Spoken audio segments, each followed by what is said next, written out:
आज हम लोग पढ़ेंगे त्रिभुज के केंद्रक के बारे में अर्थात सेंट्रॉइड ऑफ ट्रायंगल के बारे में। तो जैसे कि ये एक त्रिभुज है ABC, यहाँ शीर्ष A है और यहाँ से मैंने AD एक ऐसी रेखा खींची जो BC को सामने वाली भुजा को दो बराबर पार्ट्स में डिवाइड कर दे या बाइसेक्ट कर दे। वैसे ही लाइन मैंने B से खींची और ऐसी ही लाइन मैंने C से खींची जो सामने वाली साइड को दो बराबर पार्ट्स में डिवाइड कर दे। इन तीनों लाइन्स को जो तीनों शीर्षों से खींची गई हैं इनको माध्यिकाएं अर्थात मीडियन बोलते हैं। और जो मीडियंस मिलती हैं त्रिभुज के अंदर वो केंद्रक कहलाता है। केंद्रक यानी सेंट्रॉइड कहलाता है, इसको सेंटर ऑफ ग्रेविटी भी बोलते हैं। तो अगर मैं किसी भी शीर्ष को पकड़ के अगर मैं एंगल की पोजीशनिंग को चेंज करता हूं या भुजाओं को घटाता या बढ़ाता हूं, आप देख पा रहे हो किसी भी स्थिति में जो केंद्रक है वो हर स्थिति में त्रिभुज के अंदर ही रहने वाला है, कहीं बाहर नहीं बनता। केंद्रक हमेशा त्रिभुज के अंदर ही रहेगा क्योंकि ये सेंटर ऑफ ग्रेविटी भी बोला जाता है। अगर आप सही मायने में प्रतियोगिता परीक्षा की तैयारी करने वाले हैं तो इस पूरे वीडियो में बताई गई एक एक बात को आप लोग समझेंगे, नोट करेंगे अपने कॉपी पर। तो एक निवेदन भी है कि अगर वीडियो पसंद आए तो इसको अपने एजुकेशनल ग्रुप्स में आप ज़रूर भेजें, बाकी लोगों का, बाकी बच्चों का भी इससे फ़ायदा हो। धन्यवाद। चलिए स्टार्ट करते हैं आज की पूरी क्लास को। हेलो डियर स्टूडेंट्स, आज हम लोग पढ़ने जा रहे हैं ज्योमेट्री का जो ट्रायंगल चैप्टर चल रहा था उस चैप्टर का एक महत्वपूर्ण सेक्शन जिसमें हम लोग पढ़ेंगे सेंटर ऑफ ट्रायंगल्स के बारे में। सेंटर ऑफ ट्रायंगल अपने आप में एक बहुत ही महत्वपूर्ण सेक्शन है ज्योमेट्री का और इसकी एक एक बारीकी को आप लोगों को समझना है। ठीक है, तो ध्यान से समझिएगा। मैं एक एक छोटी से छोटी बात पे बात करूंगा। अगर आपने कभी भी ये सेक्शन नहीं पढ़ा है तो भी आपको एक एक बारीकी मुझे मैं समझा दूंगा, लेकिन उसके लिए आपको कंसंट्रेट करके सारी बात को ध्यान से सुनना और अपने पेपर पर, अपनी कॉपी पर उसको नोट कर लेना। ठीक है ना। चलिए तो स्टार्ट कर दें आज के इस चैप्टर को। सेंटर ऑफ ट्रायंगल आज हम लोग पढ़ने जा रहे हैं और इसको एक एक सेंटर के बारे में हम लोग चर्चा करेंगे। देखिए सेंटर मुख्यतः जो होते हैं वो चार प्रकार के होते हैं जो हम पढ़ते हैं ज्योमेट्री वाले सेक्शन में, ट्रायंगल के सेक्शन में। तो एक तो होता है सेंट्रॉइड केंद्रक जिसको बोलते हैं, लंब केंद्र इसको ऑर्थो सेंटर बोलते हैं, परिकेंद्र इसको सरकम सेंटर बोलते हैं और जो अंतः केंद्र उसको इन सेंटर बोलते हैं। ठीक है, लेकिन हम लोग क्या करेंगे एक एक सेंटर से स्टार्ट मैं करूंगा। तो पहला मैंने केंद्र उठाया है त्रिभुज का, वो है केंद्रक यानी सेंट्रॉइड। तो आज के इस लेक्चर में आप सेंट्रॉइड की सारी बातों को सीखेंगे। ठीक है, तो सेंट्रॉइड की जब बात आती है यानी केंद्रक की जब बात आती है तो केंद्रक किसके अगली वाली स्लाइड में चलेगा, लेकिन उससे पहले हम लोगों को जानना जरूरी है कि माध्यिका क्या चीज है, क्योंकि माध्यिकाओं से निर्मित ही होता है केंद्रक। एक त्रिभुज का केंद्रक निर्धारित करने के लिए सबसे पहले आपको समझना है कि एक माध्यिका क्या होती है, एक त्रिभुज की जो माध्यिका है वो क्या काम करती है और किस तरह से वो दिखाई देती है। ठीक है ना। तो माध्यिका से क्या मतलब आप समझते हो, बेसिक सी मतलब मैं कहूँ कि बहुत आसान भाषा में अगर आप एक सड़क को देख रहे होते हो तो सड़क के बीच में आप देख रहे हो एक डिवाइडर लगा होता है, उस डिवाइडर को भी मीडियन बोलते हैं। वो डिवाइडर क्या काम करता है, उस सड़क को दो बराबर हिस्सों में डिवाइड कर देता है। तो सेम चीज ट्रायंगल के साथ है। तो ट्रायंगल के साथ की जब जी मीडियन की डेफिनेशन की हम लोग बात करते हैं, है ना, किसी भी ट्रायंगल की मीडियन की जब डेफिनेशन की हम लोग बात करते हैं तो आप लोगों को ये मैंने यहाँ पर एक लाइन भी लिख के दी है, a line segment from vertex that divide opposite side to the vertex into equal parts. एक ऐसी त्रिभुज के शीर्ष से खींची गई एक ऐसी सरल रेखा, एक ऐसा रेखाखंड जो सामने वाली भुजा को सम द्विभाजित कर दे अर्थात दो बराबर भागों में विभाजित कर दे, वही होता है मीडियन यानी माध्यिका। ठीक है, तो जैसे कि ये मैंने यहाँ पर ट्रायंगल आपके सामने बनाया, यहाँ पर ABC एक ट्रायंगल है और ये मैं यहाँ पर एक ऐसी लाइन खींचूंगा जो सामने वाली यहाँ किसी भी शीर्ष को, जैसे मैंने ये वाला शीर्ष उठा लिया और यहाँ से एक ऐसी लाइन खींचना चाहूँगा जो सामने वाली भुजा को उस बिंदु पर मिले जहाँ से वो रेखा यानी सामने वाली जो रेखा है, जो लाइन है, वो दो बराबर पार्ट्स में इक्वल हो जाए। तो इसके निश्चित तौर पर यहाँ से एक ऐसी लाइन सेगमेंट खींचनी है जो सामने वाली भुजा के मध्य बिंदु से जाके टकराए, तो तभी वो विभाजित होगा आधा आधा। कहने का मतलब ये वाला पार्ट और ये वाला पार्ट आधा आधा डिवाइड हो गया यहाँ से। ठीक है, तो ये है साहब मीडियन।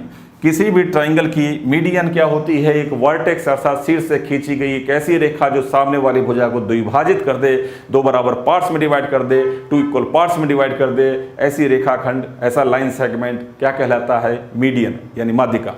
तो ये कहीं से भी खींची जा सकती है, ठीक है ना। अब एक बात को और समझना जरा, ठीक है। एक छोटी सी बात मैं यहाँ पर समझाऊंगा ज़रूर। अगर त्रिभुज की जो सामने वाली भुजाएं समद्विभाजित होती है, इसका मतलब एक और बात समझना जरा कि भुजा तो समद्विभाजित हो गई, यानी अगर मैं यहाँ पर कहूँ कि एडी अगर यहाँ की मीडियन है, एडी ये मीडियन है, यानी एडी अगर माध्यिका है, तो सामने वाले भुजा को तो समद्विभाजित करेगी। इसके अलावा ये पूरे त्रिभुज को भी दो बराबर क्षेत्रफलों में विभाजित करेगी। इसका मतलब मैं यहाँ पर ये बोल सकता हूँ कि त्रिभुज ABD का जो क्षेत्रफल है यानी एरिया है, एरिया वो बराबर होगा एरिया किसके? त्रिभुज ADC के। मेरी बात आप समझ पा रहे हो? ABD का एरिया ADC के बराबर हो गया। अब ऐसा क्यों हो गया, थोड़ी सी और बात को समझिए आप लोग। तो मैं आपको ले चलता हूँ थोड़ा सा बोर्ड की ओर, और आप लोग यहाँ पर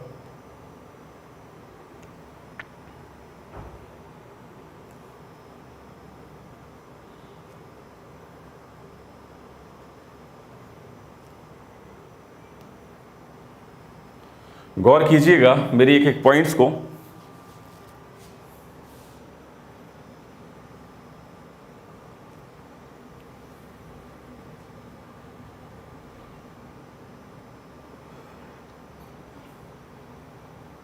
देखो जरा,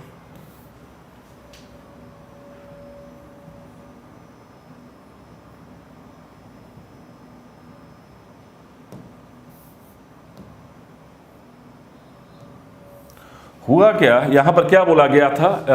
मैंने एक छोटा सा पॉइंट आपके सामने रखा। एक माध्यिका सामने वाली भुजा को दो बराबर पार्ट्स में डिवाइड करती है। यह बात आपको समझ में आ गई? क्या, क्यों करती है ऐसा? तो मैं आपको थोड़ी सी बात और यहाँ पे समझाना चाहूँगा। मेरी बात को ऐसे समझिए। एक ऐसा ये मैंने एक ट्राइंगल बनाया, मेरी बात को ध्यान से समझना। आपके बहुत सारे डाउट्स होते हैं ज्योमेट्री के अंदर, आपका एक भी डाउट नहीं रहेगा। ABC मैंने एक ट्राइंगल बनाया, ठीक है साहब। अब मैंने इसमें एक काम किया, मैंने इसमें ये काम किया कि एक लाइन सेगमेंट A से खींचा जो सामने वाली भुजा को, और ये दूसरा लाइन सेगमेंट है, ठीक है। ये दो लाइन सेगमेंट यानी मैंने खींच दिए, यानी मैं बोलूँगा इसका AD है, और ये क्या है यहाँ पर ADAE बोल दिया, ठीक है ना। ये दो लाइन सेगमेंट मैंने खींचे। अभी माध्यिका वाले चैप्टर पे आएंगे, वो क्यों डिवाइड कर देती है दो बराबर पार्ट्स में। मेरी बात को, इस बात को जरा समझो। मैंने आपसे जस्ट ये बात कही, जो ये रेड लाइन दिख रही है AD है और AE है, वो BC को मैं कहूँ अगर 2, 3 और 5 के रेशियो में डिवाइड करती है, तो क्या यहाँ पर मैं बोल दूँ, यहाँ पर जो BD है वो अनुपात DE है, अनुपात EC है। ये अनुपात जो है अगर 2:3:5 है, तो यहाँ पर जो तीन त्रिभुज आपको दिखाई दे रहे हैं ABD, ADE और ADAEC, क्या ये तीनों त्रिभुज किस अनुपात में विभाजित होंगे? अगर मैं आपसे एक छोटा सा प्रश्न पूछूं तो मेरी बात को आप बड़ा ध्यान से सुनेंगे, और जो को डाउट होगा तो वो पूछ भी लेंगे, ठीक है ना। मेरी बात को ध्यान से सुनिए। अगर मैं आपसे कहूं कि साहब मुझे एक बात बताओ कि मुझे ABD का एरिया चाहिए, किसका एरिया चाहिए? किसका? ABD का एरिया चाहिए, त्रिभुज ABD का, ठीक है। तो मैं क्या कहूँगा कि त्रिभुज का एरिया कैसे निकलता है? 1/2 आधार गुणा ऊंचाई से, ठीक है। फिर मुझे एरिया चाहिए किसका? ADE का, और फिर मुझे एरिया चाहिए किसका? AEC का। इस एरिया में क्या रेशियो रहेगा ये मुझे पता लगाना है, तो ध्यान से सुनिएगा। ABD का एरिया निकालते समय मैं जानता हूं त्रिभुज का क्षेत्रफल कैसे निकलता है, 1/2 आधार गुणा ऊंचाई। आधार इसका 2 है और जो ऊंचाई है वो पता नहीं क्या है, तो ध्यान से समझना इस पॉइंट को जो मैं यहाँ पे बोलने जा रहा हूँ। मैंने यहाँ पर ऊंचाई को कुछ माना, और ऊंचाई त्रिभुज की क्या होती है? त्रिभुज की ऊंचाई जस्ट ये होती है कि एक सामने वाले शीर्ष से जस्ट एक परपेंडिकुलर आप ड्रॉ करेंगे, सामने वाली भुजा को जस्ट एक परपेंडिकुलर ड्रॉ करेंगे, वो त्रिभुज की ऊंचाई कहलाती है। तो यहाँ पर जो ग्रीन कलर आपको दिख रहा है ये त्रिभुज की ऊंचाई है। ठीक है, मान लीजिए इस पॉइंट को मैंने बोल दिया है जी। ठीक है, तो मैं आपसे ये जानना चाहूँगा कि अगर मुझे ए बी डी का एरिया चाहिए तो 1/2, ये तो 1/2 हो गया, आधार इसका 2 है और जो ऊंचाई है वो ऊंचाई इस त्रिभुज के लिए क्या होगी, ए बी डी के लिए, तो आप कहेंगे जो ए जी है वही इसकी हाइट होगी।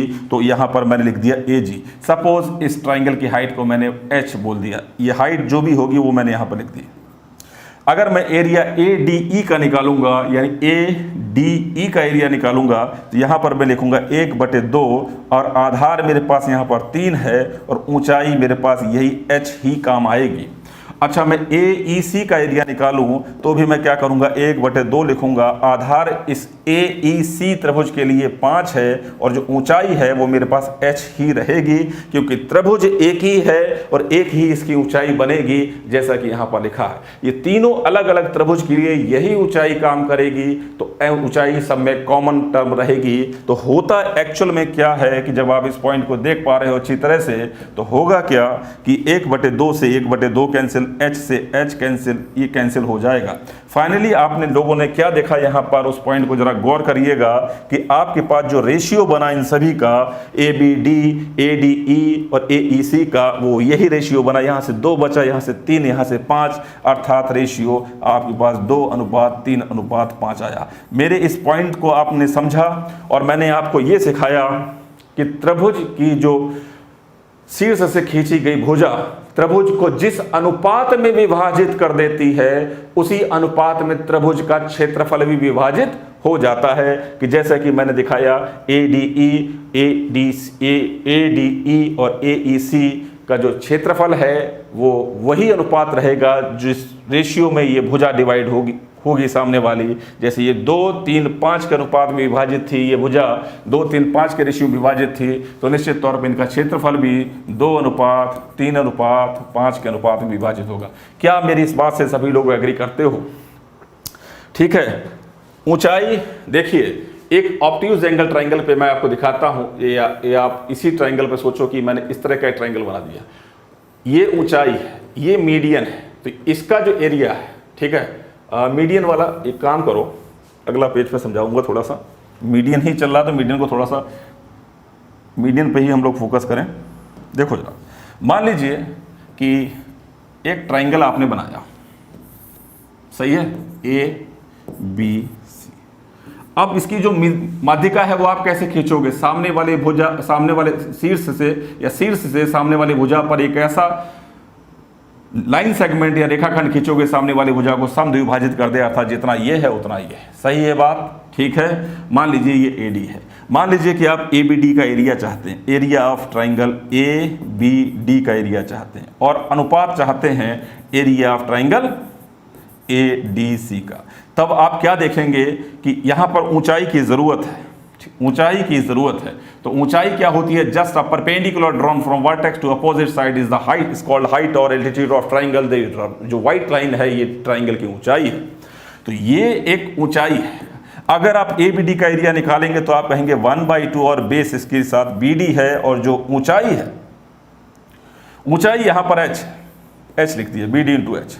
और अगर मैं कहूँ कि ए डी सी का एरिया चाहिए तो ए डी सी वाले ट्राइंगल में देखिए तो 1/2, आधार तो इसका सी डी है, लेकिन ऊंचाई इस ट्राइंगल के लिए ए डी सी के लिए हमारे पास ये आएगी एच, जो भी ये ऊंचाई रहेगी वो आएगी एच। आप देखेंगे ये कैंसिल, आप देखेंगे एच से एच कैंसिल, बी डी और सी डी का रेशियो बन गया। और अगर ए डी माध्यिका है तो बी डी और सी डी का जो रेशियो है वो 1:1 रहेगा, क्योंकि ये बराबर पार्ट्स में डिवाइड कर देगी। जो रेशियो है वो 1:1 है, क्योंकि डी यहाँ पर मध्य बिंदु था, क्योंकि ये माध्यिका थी, अर्थात ये बराबर 2 पार्ट्स में डिवाइड हुआ। इस वजह से 2 बराबर पार्ट्स में डिवाइड हुआ, इस वजह से त्रिभुज का क्षेत्रफल भी 2 बराबर पार्ट्स में डिवाइड होगा, अर्थात आपके पास अनुपात आएगा 1:1। इस वजह से कहा जाता है कि त्रिभुज की माध्यिका त्रिभुज को 2 बराबर क्षेत्रफल में डिवाइड कर देती है। आई होप ये पूरी बात आपको समझ में आ गई होगी। अब इन छोटी छोटी बातों से प्रश्न बनते हैं, इन छोटी छोटी बातों से प्रश्न बनते हैं। अगर मैं आपसे जस्ट एक छोटा सा सवाल पूछूं, आप मीडियन सेंट्रोइड जो पढ़ रहे हैं उसको 1 मिनट के लिए छोड़ दें और मेरी इस बात का जवाब दें। मान लीजिए कि ऐसा लाइन सेगमेंट आपने खींचा जो 5 और 3 के रेशियो में, ये माध्यिका नहीं है, निश्चित तौर पर 5-3 के रेशियो में डिवाइड करेगा अगर AD, तो ये माध्यिका नहीं होगी। एक कोई लाइन सेगमेंट, कोई रेखाखंड है जो सामने वाले भुजा को 5 और 3 के रेशियो में डिवाइड कर रहा है। और अगर मैंने आपसे पूछा कि बताइए कि पूरे त्रिभुज का क्षेत्रफल यदि 64 सेंटीमीटर स्क्वायर है तो मुझे बताएं कि त्रिभुज ABD का क्षेत्रफल क्या होगा, एरिया ऑफ ट्राइंगल ABD क्या होगा। तो आप जानते हैं कि पूरा कितना है, 5 और 3 8, 8 की वैल्यू अगर 64 है तो 1 की वैल्यू 8 होगी। तो 5 की वैल्यू, क्योंकि हमको मालूम है कि जिस रेशियो में भुजा डिवाइड होगी उसी रेशियो में ट्राइंगल भी डिवाइड होगा, का एरिया भी डिवाइड होगा। यानी पूरा क्षेत्रफल अगर 64 है तो 64 में से 5, यानी अगर मैं भाग की बात करूं तो पूरा 8 भाग है और 8 में से जो 5 भाग है वो ABD का एरिया है और गुणा कर देंगे, टोटल क्षेत्रफल 64 है। आप चाहो तो ऐसे इसको सॉल्व कर सकते हो, 8 और ये आ गया 40 सेंटीमीटर स्क्वायर। मेरी बात आप समझ पाए? तो एक छोटी छोटी बातें, देखो एक मीडियन की मैं बात समझा रहा था, लेकिन यहाँ से भी कुछ चीज़ें आपको सीखी, आपने सीखी, तो मेरी बात आप बहुत ध्यान से सीखिएगा, सुनिएगा। मैं कोई सा भी पॉइंट आपसे मिस नहीं करवाना चाहता, इसलिए मैं थोड़ा सा ज़्यादा ज़रूर बोलूँगा, थोड़ा सा, क्योंकि ऑफलाइन क्लासेस में बच्चे लगातार संपर्क में रहते हैं और ऑनलाइन क्लासेस में थोड़ा सा टीचर को ज़्यादा जोर लगाना पड़ता है बात को समझाने के लिए, नहीं तो ये बात तो 2 मिनट में ख़त्म हो सकती थी। ठीक है, तो हर पॉइंट को आप लोग कोई चीज़ स्किप ना कर जाए आपके दिमाग से, इसलिए थोड़ा सा एक्सप्लेनेशन ज़्यादा रहता है। मेरी बात समझ पाए आप? ठीक है, चलें दोबारा से वहीं पर जो पढ़ रहे थे यहाँ पर। तो आपने देखा कि माध्यिका क्या होती है, यह आपने समझा, और माध्यिका त्रिभुज को 2 बराबर भागों में विभाजित करती है क्षेत्रफल के सापेक्ष, वो आपने देखा। ठीक है, तो क्यों करती है ये सब कारण आप समझ गए। तो मैं इस स्लाइड को आगे बढ़ाता हूं और आगे की बात करता हूं। आगे लिखा है त्रिभुज की माध्यिकाओं जिस बिंदु पर मिलती है उसे केंद्रक और गुरुत्व केंद्र कहते हैं। अब आया है केंद्रक। माध्यिका आपने समझ ली, अब आप समझिए कि केंद्रक क्या चीज है। ठीक है, तो ध्यान से सुनिएगा।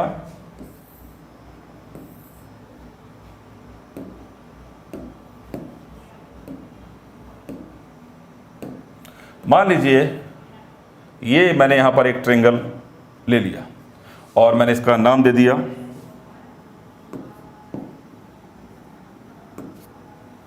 A, B और C। अब मैं यहां से एक माध्यिका ड्रॉ करूंगा, यहां से एक ऐसी लाइन सेगमेंट जो सामने वाली भुजा को समद्विभाजित कर दे। निश्चित तौर पर मैंने मान लिया ये AD है और एक माध्यिका है, तो क्योंकि एक त्रिभुज के 3 शीर्ष होते हैं तो 3 माध्यिका मैं खींच सकता हूं निश्चित तौर पर। तो मैंने यहाँ पर दूसरी माध्यिका खींची और यहाँ C पॉइंट से उठाकर ये तीसरी माध्यिका खींची। ठीक है, तीसरे पॉइंट से उठाकर इसी माध्यिका खींची। अब जैसे कि मैंने कहा ये AD है, ये BE है और ये CF, 3 माध्यिकाएं हो गई। और ये माध्यिकाएं त्रिभुज के अंदर जिस बिंदु पर मिलती हैं वही केंद्रक कहलाता है, अर्थात गुरुत्व केंद्र कहलाता है। तो ये जो पॉइंट है जहां पर मीडियंस इंटरसेक्ट करती हैं यही होता है सेंट्रॉइड, यही होता है सेंट्रॉइड अर्थात केंद्रक। मेरी बात समझे? ठीक है, और it is generally denoted bye G। इसको प्रायः G से दिखाते हैं। उसका कारण यह है कि इसको गुरुत्व केंद्र अर्थात ग्रेविटेशनल पॉइंट भी कहते हैं। ठीक है ना, मेरी बात समझे?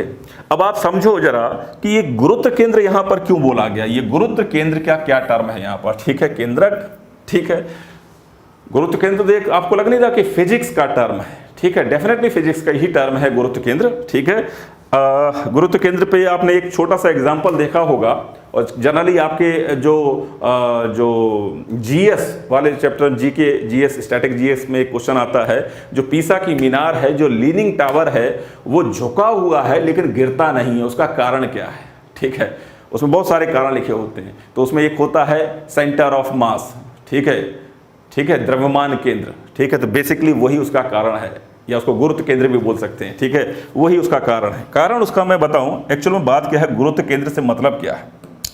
किसी भी सॉलिड ऑब्जेक्ट, किसी भी ठोस आकृति, ठीक है, उस पूरी आकृति का जो द्रव्यमान है जिस बिंदु पर उस आकृति के अंदर जिस बिंदु पर केंद्रित रहता है उसका द्रव्यमान, उसको बोलते हैं सेंटर ऑफ मास। ठीक है, सही है, मेरी बात समझ पा रहे हो?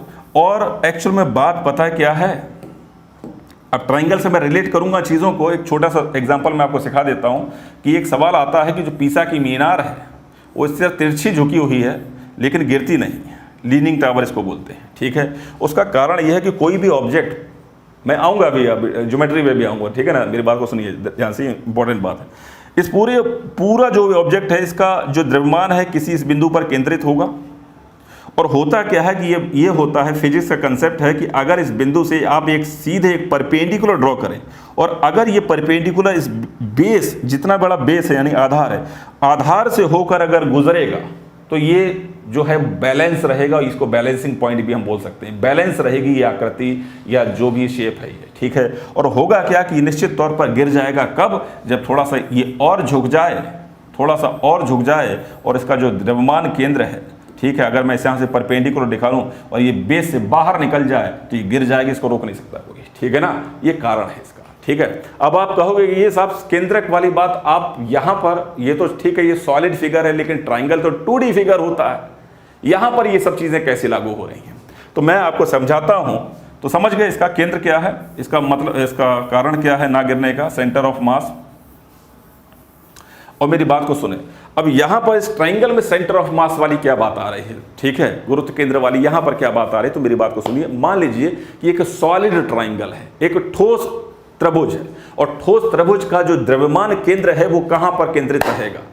ठीक है, तो यहाँ पर जहाँ पर माध्यिकाएं इंटरसेक्ट करती हैं, ठीक है, बैलेंसिंग पॉइंट होता है ये, ठीक है ना, मतलब यहाँ से ट्राइंगल जो है बैलेंस की स्थिति में रहेगा। ठीक है, तो माध्यिकाएं जहाँ पर इंटरसेक्ट करती हैं, जिस बिंदु पर सभी माध्यिकाएं प्रतिच्छेदित करती हैं, उस बिंदु को केंद्रक बोलते हैं, अर्थात सेंटर ऑफ ग्रेविटी भी बोलते हैं। ठीक है, जो मैंने यहाँ पर लिखा, ठीक है, मेरी बात समझे आपको? ठीक है, तो बेसिकली होता क्या है कि जो ट्राइंगल के केस में इसको पार्टिकुलरली ट्राइंगल, स्पेशली ट्राइंगल के केस में इसको सेंट्रॉइड टर्म से परिचित करा दिया जाता है आपको कि ये सेंट्रॉइड होता है। ठीक है, मेरी बात समझे?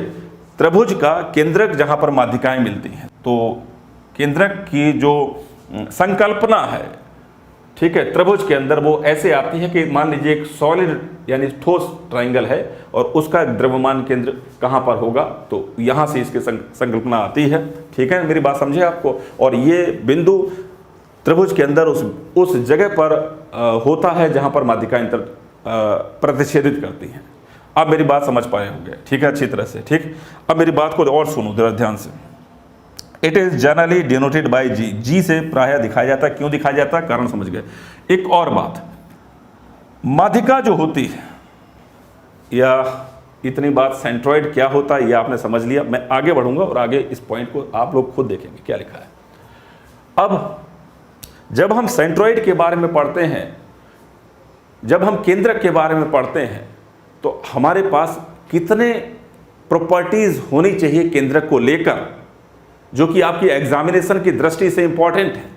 मैं उस हर पॉइंट पे बात करूंगा जिससे आपका एग्जामिनेशन में कहीं से भी अगर केंद्रक से संबंधित प्रश्न आएगा, चाहे वो टियर 1 एग्जामिनेशन हो, चाहे वो टियर 2 एसएससी का एग्जामिनेशन हो, चाहे ऐसा कोई सा भी एग्जामिनेशन हो, आपसे उन पॉइंट्स के बाहर कभी भी कंसेप्ट नहीं पूछा जाएगा। याद रखिए इस चीज़ को, जो मैंने भी बोला, तो आपको चिंता करने की ज़रूरत नहीं। आपको मेरे बताए गए पॉइंट्स पे, एक एक पॉइंट्स पे फोकस करना है जो मैं पढ़ा रहा हूँ। तो पहला पॉइंट्स हम लोग पढ़ेंगे सेंट्रॉइड में, वो ये है कि centroid divide the each median in the ratio 2:1। केंद्रक माध्यिका को 2 और 1 के अनुपात में विभाजित करता है। केंद्रक माध्यिका को 2 और 1 के अनुपात में विभाजित करता है। बहुत सारे बच्चों के डाउट होता है कि ऐसा क्यों करता है, और ये बात जानना बहुत ज़रूरी है कि ऐसा क्यों होता है। मेरी बात आप समझो जरा ध्यान से, ये बहुत ज़रूरी है पॉइंट। ज्योमेट्री में अगर आपने ये नहीं समझा कि ऐसा क्यों होता है, तो आप ज्योमेट्री पढ़ ही नहीं रहे हो, आप रट रहे हैं। तो हर चीज़ को जानने की चेष्टा आपके अंदर होनी चाहिए, ठीक है ना? मेरी बात को समझें ध्यान से। मान लीजिए कि एक ट्राइंगल मैंने आपके सामने ड्रॉ किया, और एक्चुअल में होगा क्या कि ये जो बात है, ऐसा क्यों होता है, चलिए इसको समझते हैं। कि मान लीजिए कि ABC एक ट्राइंगल है, और मैंने यहाँ पर यहाँ से एक लाइन सेगमेंट ड्रॉ किया, इसको मैंने मीडियन बोला। और मीडियन क्या करती है, सामने वाली भुजा को द्विभाजित करती है, अर्थात दो बराबर पार्ट्स में डिवाइड करती है। ठीक है साहब, बहुत अच्छी बात। या मैं एक काम करूं, इस लाइन को थोड़ा सा हटाता हूं, मैं मुझे ये प्रूफ करना है ना, तो प्रूफ तो हम इस तरीके से कर दें तो आपको दिखने में ज़्यादा सहूलियत रहेगी। मान लीजिए कि एक मीडियन मैंने ये खींची बी पॉइंट से बी ई, और यहाँ से एक सी से एक मीडियन खींची सी एफ, सही है। ये दो मीडियन मैंने खींची, तीसरी भी खींच सकता हूँ लेकिन खींचने की ज़रूरत नहीं है, यहीं से बात समझ में आ जाएगी। ठीक है ना, ठीक है, क्योंकि इसी फिगर से बात हम लोग क्लियर कर लेंगे। देखो जरा, जहाँ पर मिलती है उसको हमने दिखाया है जी से, ये जी पॉइंट है, गुरुत्व केंद्र है, यानी सेंट्रॉइड है, यही केंद्रक है। ठीक है ना, मेरी बात समझे। एक्चुअल में होगा क्या कि मान लीजिए कि मैं एक ऐसा लाइन सेगमेंट यहाँ पर खींचता हूँ,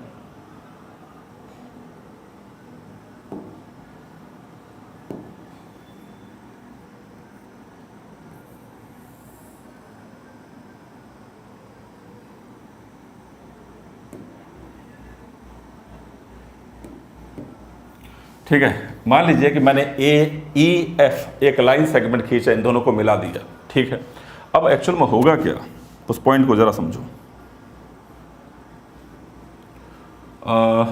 मैंने बी सी के पैरेलल एक लाइन खींची है यहाँ पर, और वो लाइन है बी सी के पैरेलल एक लाइन खींची है जो कि लाइन है ई एफ, जो मैंने अपनी तरफ से खींची है इसमें। ठीक है ना, और ऐसा मैंने क्यों किया, मेरी बात को एक मिनट में बात समझ में आ जाएगी। आप जब जानते हो कि ये दोनों पैरेलल लाइन है तो आप बोलोगे साहब ये वाला जो एंगल है, मान लीजिए ये एंगल जो भी है, और ये वाला एंगल, ये एंगल जो भी है, ये बराबर होगा क्या? बिल्कुल बराबर होगा, क्योंकि ये वर्टिकली अपोजिट ये ऑल्टरनेट एंगल है। ठीक है ना। और दूसरा, अगर मैं आपसे कहूँ कि ये वाला एंगल, ये वाला एंगल डबल राइट वाला, क्या इस एंगल के बराबर होगा? तो आप कहेंगे बिल्कुल होगा, क्योंकि ये भी यहाँ पर वर्टिकली अपोजिट एंगल है। तीसरा एंगल, ये वाला एंगल, सपोज ये राइट हो गया, डबल राइट हो गया, इसको मैंने क्रॉस से दिखा दिया। ये वाला कोण और ये वाला कोण क्या आपस में बराबर होगा? आप कहेंगे बिल्कुल होगा, क्योंकि ये शीर्षाभिमुख अर्थात वर्टिकली अपोजिट एंगल है। तो जब ये बात क्लियर है तो आपको दो ट्राइंगल यहाँ पर क्लियर तरीके से नजर आ रहे होंगे, और ये चीज हमने सिमिलरिटी में सीखा है।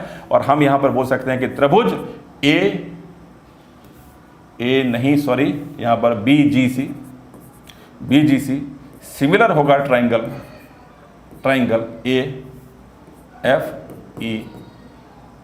AFGE के। ये दोनों सिमिलर ट्राइंगल है, ऊपर वाला नीचे वाला, क्योंकि double light single light cross, double light single light cross, दोनों त्रिभुज में तीनों एंगल विराजमान है। एक जैसे ही एंगल है तो दोनों त्रिभुज आपस में सिमिलर है, और सिमिलर है तो उनकी करस्पॉन्डिंग साइड में सेम रेशियो होगा। ये बात हम जानते हैं।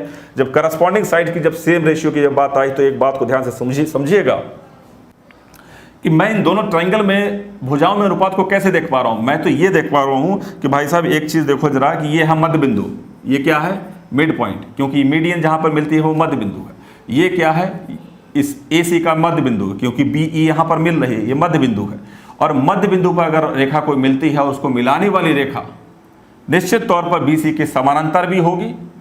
अगर आप ये स्पेशली लिखना जरूरी नहीं था कि BC के समांतर में लाइन खींची, मध्य बिंदु को मिलाने वाली लाइन ऑलरेडी समानांतर होगी। ठीक है। और एक और बात, जब ये समानांतर है, इसके अलावा जो EF है, FE, वो आधी भी होगी किसके? BC के। ठीक है, ये मिड पॉइंट थ्योरम होती है। ठीक है, इसके बारे में भी अभी मैं थोड़ा सा चर्चा कर दूंगा। ठीक है ना। तो कहने का मतलब जो FE है वो BC के आधी होगी, क्योंकि मध्य बिंदु पर मिल रही है, और मध्य बिंदु को मिलाने वाली लाइन जो आधार है उसकी आधी होती है। ऐसा एक मिड पॉइंट थ्योरम होती है, मध्य बिंदु प्रमेय होती है। ठीक है, उसके आधार पर ये हमने समझा। तो मैंने कहा कि इसमें FE और BC में जो रेशियो है वो 1:2 है। तो FE तो छोटे ट्राइंगल में आ रहा है, और जो BC है वो बड़े ट्राइंगल में आ रहा है। तो मैं यहां पर ये कह सकूंगा, जरा ध्यान से समझना मेरी बात को, दो सिमिलर ट्राइंगल प्रूफ किए, और सिमिलरिटी को कैसे करस्पॉन्डिंग साइड को पहचानते हैं हमने पिछली क्लास में बात की हुई है। तो सिंगल राइट के सामने यहां पर क्या आ रहा है? CG। छोटे वाले ट्राइंगल में चलिए, सिंगल राइट के सामने कौन सी साइड आ रही है? आप कहेंगे FG। चलिए दोबारा पहुंचिए बड़े ट्राइंगल पे, डबल राइट के सामने बड़े ट्राइंगल में साइड कौन सी आ रही है? तो आप कहेंगे BG। और छोटे वाले ट्राइंगल डबल लाइट के सामने कौन सी साइड आ रही है, तो आप कहेंगे यहाँ पर ईजी, ईजी, ठीक है। छोटे वाले ट्राइंगल में है, बड़े वाले ट्राइंगल में दोबारा पहुंचे, सॉरी, बड़े वाले ट्राइंगल में BC आ रही है। सब बराबर होगा क्योंकि सिमिलरिटी में लगा रहा हूं यहाँ पर। क्रॉस के सामने यहाँ पर बड़े ट्राइंगल में BC है और छोटे ट्राइंगल में इस क्रॉस एंगल के सामने साइड कौन सी जा रही है, तो आप कहेंगे यहाँ पर FE जा रही है। सही है बात। और हम ये जानते हैं कि BC और FE का जो रेशियो है वो क्या है, क्या है, आप कहेंगे 2:1 है। सही है, हो गई बात प्रूफ। बस छोटी सी बात थी, लेकिन मैंने बहुत सारी बात इसको सिखाई, अब समझाई, सिमिलरिटी के कंसेप्ट को दोबारा पूरा से एक तरह से रिकॉल कर लिया मैंने, ठीक है, नहीं तो मैं डायरेक्ट इस बात को लिख देता। समझे मेरी बात को। तो CG और FG का रेशियो यहाँ पर देखें, CG और FG का रेशियो वो 2:1 आ रहा है। ये पार्ट 2 है और ये पार्ट 1 है, ठीक है। और यहाँ पर BG और EG का रेशियो, BG और GE का रेशियो क्या आ रहा है, 2:1 आ रहा है। यहाँ से बात को सिद्ध किया हमने कि जो माध्यिकाएं हैं एक दूसरे को 2 और 1 के अनुपात में विभाजित करती हैं। ये बात यहाँ पर सिद्ध हो चुकी है। आई होप ये पूरी बात आपको अच्छी तरह से समझ में आई होगी। क्यों ऐसा होता है, कारण क्या है, सारी बात अच्छी तरह से समझ में आई। तो चलिए देखो, और भी तरीके होते हैं इनको सिद्ध करने के, ठीक है, मेरी बात आप समझे। लेकिन जो इजी वे है मैं आपको वहाँ पे लेके चलना चाहता हूँ, बस इतनी सी बात है, ठीक है। ज़्यादा हम लोग इस पर मतलब की चीज़ों पे बात करें तो ज़्यादा अच्छा है, लेकिन बहुत सारे बच्चों के डाउट्स रहते हैं, तो हम लोग पढ़ते हैं तो पूरा डिटेल में ही पूरी बात को समझते हैं। ऐसे कोई बात नहीं जो हम लोग छोड़ेंगे। आप एक तरीके से भी देखें ज़रा इसको। मान लीजिए कि ABC एक मैंने ट्राइंगल बनाया, मेरी बात को सुनना ज़रा ध्यान से, इसको भी ऐसे भी देखो ज़रा। जितना हम पहले मेहनत कर लेंगे सीखने के क्रम में, हमको आगे उस चीज़ का बेनिफिट मिलना तय है, ठीक है। ऐसे भी देखो इसको। यहाँ पे मान लीजिए कि मैंने यहाँ पर एक लाइन सेगमेंट खींचा, ये है मीडियन AD, ठीक है। हम इस चीज़ को जानते हैं,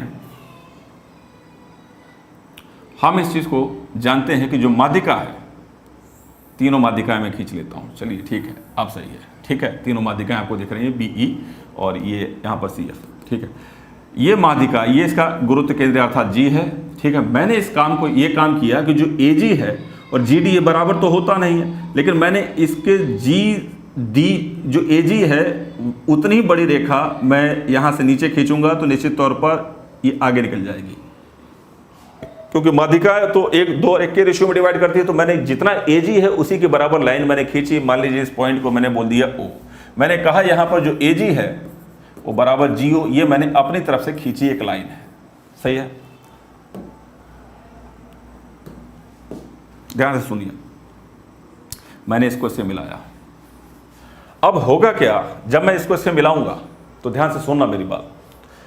देखो, अगर मैं यहां पर आपको जो ट्राइंगल दिखाना चाह रहा हूं उस ट्राइंगल को जरा गौर से समझिएगा, ध्यान से। मैं ट्राइंगल आपको दिखाना चाह रहा हूं, यहां पर ट्राइंगल ABO। अब इस ट्राइंगल को देखें, ABO।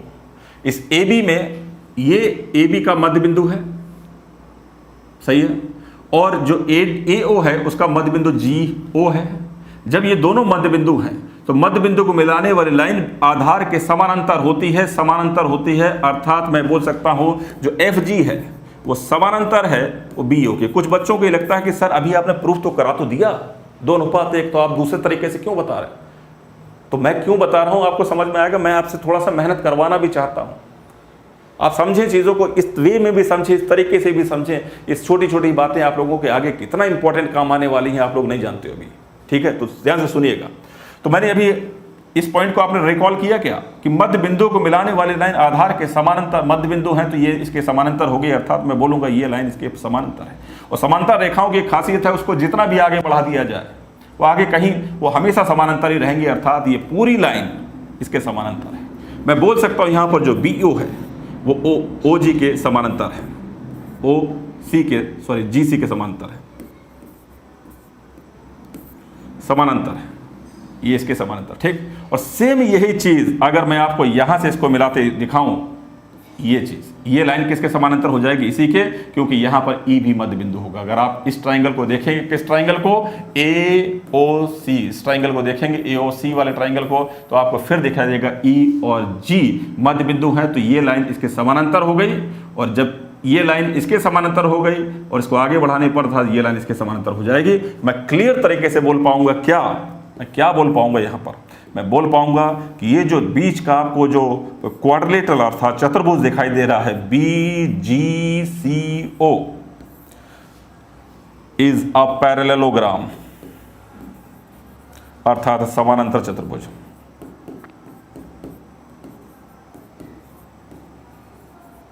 अगर ये समानांतर चतुर्भुज भाई साहब हमने सिद्ध कर दिया ना, तो समानांतर चतुर्भुज की खासियत होती है उसके विकर्ण जो होते हैं वो समद्विभाजित करते हैं एक दूसरे को। इसका मतलब ये है कि अगर ये जितना पार्ट ये है उतना ये है, जितना ये है उतना ये है। मेरी बात आप समझे?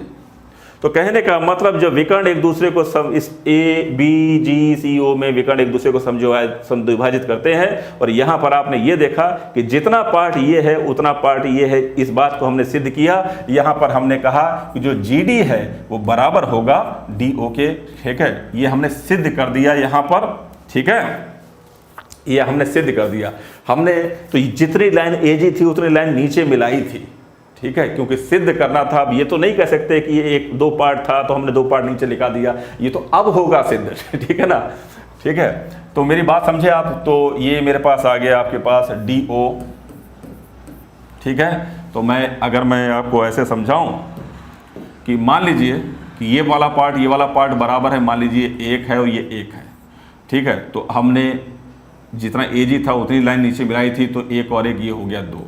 तो अगर ये पूरा एक है तो ये पूरा एक, ये दो है तो ये एक है, अर्थात मैंने ये कहा यहाँ पर सिद्ध किया जो AG है और GD में जो रेशियो है वो 2:1 है। मेरी बात को, इस बात को आप समझ पाए, ठीक है। तो इस वे में आपको समझना ज़रूरी था। मुझे ऐसा लग रहा है कि मैंने एक यहाँ पर जो पैरेललोग्राम बनाया, ये पैरेललोग्राम आपको आगे वाले क्वेश्चंस को करने के क्रम में भी काम में आएगा, इसलिए मैंने इस चीज़ को समझाया। मेरी बात को समझे, हमको कहीं भागना नहीं है, कोई जल्दी नहीं करनी है, हमको चीज़ों को बहुत रिफाइन करके चीज़ों को आपको सामने रखना है, जिससे आप लोगों को कहीं से भी कोई दिक्कत ना हो, ठीक है। मेरी बात को सुनिए ध्यान से। आइए वापस आते हैं। तो एक छोटे से पॉइंट को क्लियर हमने किया यहाँ पर, और हर बात को समझते हुए, ठीक है। तो क्लियर हो गई बात। माध्यिका त्रिभुज को 2:1 के अनुपात में विभाजित करती है। क्यों करती है आप तुरंत किसी को भी बता सकते हो। भैया क्या होता है, क्या होता है बताओ जरा इसको। क्या होता है कि भाई साहब ये मीडियन है, ये मीडियन है, जब आप इससे मिलाते हो तो एक्चुअल में ये 2 और 1 का रेशियो ये रखता है। ये दो सिमिलर ट्राइंगल हैं, दो सिमिलर ट्राइंगल हैं, तो इसलिए 2 और 1 का रेशियो ये रहेगा, 2 और 1 का रेशियो रहेगा। माध्यिका एक दूसरे को 2:1 के अनुपात में विभाजित करेगी। एक छोटी सी बात से आप किसी को भी समझा सकते हो। चलो आगे बढ़ो, ठीक है। लेकिन मैं उतनी छोटी बात से आपसे समझाता तो बहुत सारे बच्चे स्किप कर जाते कि क्या हो गया ये, ठीक है ना। तो मुझे पूरी बात को ध्यान में रखते हुए ही बात करनी होती है, ठीक है। चलो छोटा सा सवाल आप लोग कर दो इसको। एक त्रिभुज ABC में माध्यिका AD की लंबाई 12 सेंटीमीटर है, G गुरुत्व केंद्र है, केंद्रक है, AG की लंबाई क्या होगी। हम एक चीज को जानते हैं कि अगर आप कोई ट्राइंगल ड्रॉ करते हैं, मान लीजिए कि ABC एक ट्राइंगल आपने ड्रॉ किया, यहां पर एक माध्यिका आपने खींची AD, ये माध्यिका आपने खींची AD जिसकी लंबाई 12 सेंटीमीटर दी गई थी, और G बोला गया था गुरुत्व केंद्र अर्थात केंद्रक या सेंट्रोइड, कुछ भी जो बोला गया। तो उसके अनुसार आपसे बोला गया था कि जो AD है वो 12 सेंटीमीटर की है। आपसे पूछा गया था कि AG क्या होगा। हम जानते हैं ये 2 और 1 के अनुपात में विभाजित करता है AG, यानी AG अगर 2 है तो GD 1 है। हमसे AG ही पूछा गया था। हम जानते हैं कि पूरा भाग 3 है, उसमें से 2 भाग कौन सा है, AG, और AG की वैल्यू हमको चाहिए, और गुणा कर देंगे। टोटल लेंथ कितनी थी 12, कैंसिल कीजिए, कितना आ गया 8 सेंटीमीटर। अगर मुझे GD निकालना होता तो मैं 3 में से 1 भाग रखता है GD, ये लिखता, और गुणा टोटल लंबाई कितनी थी 12, मैं कर देता इसमें 4 सेंटीमीटर। मेरी बात आप समझ पाए होगी अच्छी तरह से। छोटा सा सवाल, जस्ट जो अभी प्रॉपर्टी बताई उसको रिकॉल करने के लिए, ठीक है। और ऐसे सवाल पेपर में आते भी हैं, ऐसा भी नहीं है, ठीक है ना।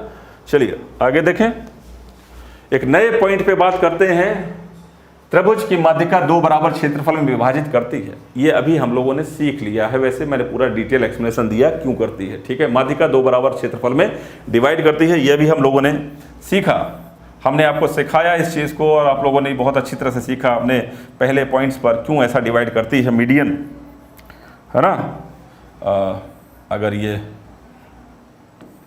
AD मीडियन है तो अगर ये 1 और 1 के रेशियो में सामने वाली भुजा को विभाजित करती है तो क्षेत्रफल भी 1 और 1 के रेशियो में डिवाइड होगा। इस पे हमने डिटेल एक्सप्लेनेशन में अभी बात की है, कोई इस पे अब चर्चा आगे नहीं करेंगे। तो यहाँ पर कुछ सवाल है। अच्छा एक बात बताओ, ओहो ये सवाल जो मैंने आपके सामने यहाँ पर बनाए हुए हैं ये किसी आधार पर बनाए हुए थे। तो अब थोड़ा सा और डिटेल में चीज़ों को समझेंगे, ठीक है। यहाँ पर कुछ बातें हैं तो वापस चलते हैं और इस एक्सप्लेनेशन जो सवाल है उनको समझने के लिए मैं आपको वापस बोर्ड पे यहाँ पर लेके आना चाहता हूँ। ध्यान से सुनिएगा। एक बात हमने अच्छी तरह से प्रूफ की है। क्या प्रूफ की भाई साहब? कि त्रिभुज की जो भाई साहब माध्यिकाएं होती है ना, ABC त्रिभुज माध्यिकाएं यहां से खींचते हैं, एक BE, यहां से माध्यिका खींची AD और यहां से माध्यिका खींची CF। ये तीनों माध्यिकाएं जिस बिंदु पर मिलती हैं केंद्रक कहलाता है। और एक माध्यिका त्रिभुज को दो बराबर क्षेत्रफल में डिवाइड करती है। तो तीन माध्यिकाएं त्रिभुज को कितने क्षेत्रफल में डिवाइड कर देंगी?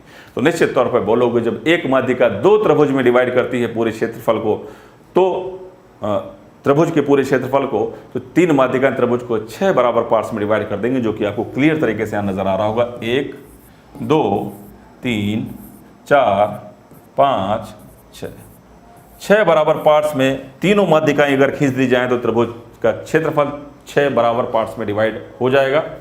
मेरी इस बात से आप लोग एग्री कर गए होंगे, ठीक है। चलिए एक काम करते हैं, सवाल क्या थे जरा उन पे चल रहे हैं और बात को वहीं पे समझाते हुए आगे बढ़ें तो ज़्यादा अच्छा है, मुझे ऐसा लगता है।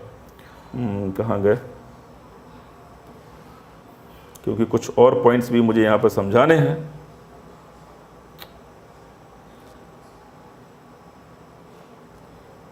देखो यहीं पे समझो,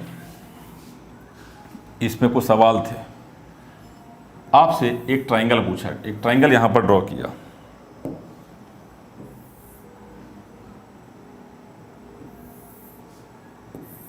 मान लीजिए कि ट्रायंगल A, B और C। आपने कहा कि यहां से एक मीडियन खींचिए, आपने कहा खींच दी साहब AD। यहां से मीडियन खींचिए, आपने कहा खींच दी BE। यहां से एक मीडियन खींच दी, आपने कहा खींच दी CF। ये तीनों माध्यिकाएं जिस बिंदु पर मिलती हैं बन गया केंद्रक।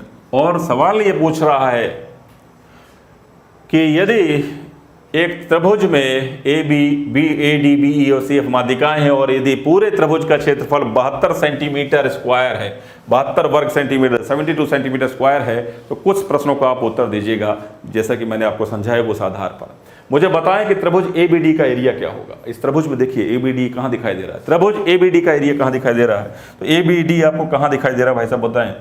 ABD, ये पूरा त्रिभुज ABD।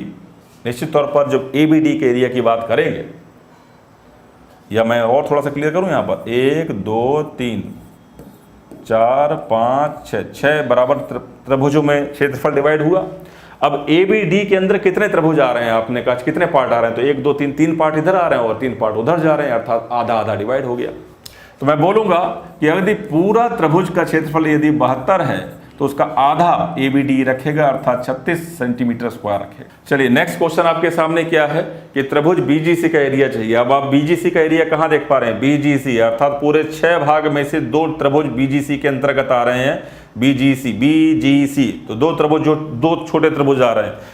या मैं इसको ऐसे भी दिखा सकता हूं कि अगर मैं यहाँ से इस लाइन को यहाँ से हटा दूं, यहाँ से इस लाइन को हटा दूं, यहाँ से इस लाइन को हटा दूं, तो आपको देखोगे कि पूरा त्रिभुज 3 बराबर भाग में विभाजित है। एक ये BGC, दूसरा CGA और AGB, ठीक है। मैं इसको 2/6 भी बोल सकता हूँ, अर्थात 1/3 भी बोल सकता हूँ, अर्थात पूरे त्रिभुज का 1/3 अगर मैं कर दूं तो यह आ जाएगा 24 सेंटीमीटर स्क्वायर। BGC का एरिया 24 सेंटीमीटर स्क्वायर। FGE का एरिया चाहिए, FGE का एरिया चाहिए। ध्यान से सुनिएगा, FGE, ये बीच में थोड़ी सी बात को हटाऊं मैं यहाँ पर।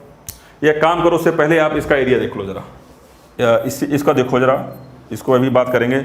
BDGF कौन सा है? BDGF चतुर्भुज BDGF का एरिया चाहिए। तो इसमें कितने ट्रायंगल आपको नजर आ रहे हैं? जैसे 3 नंबर और 2 नंबर, ये दोनों त्रिभुज, 2 त्रिभुज इसके अंदर नजर आ रहे हैं। तो BDGF का जब एरिया रहेगा तो पूरा जो क्षेत्रफल है वो 6 भाग का है, 6 भागों में विभाजित, इसमें 2 भाग BDGF के पास हैं, अर्थात 2/6 का मतलब 1/3 होता है। मैं इसको 1/3 लिखूंगा और गुणा कर दूंगा 72, क्योंकि पूरा त्रिभुज 72 सेंटीमीटर का, ये भी आ गया 24 सेंटीमीटर स्क्वायर। सही है मेरी बात।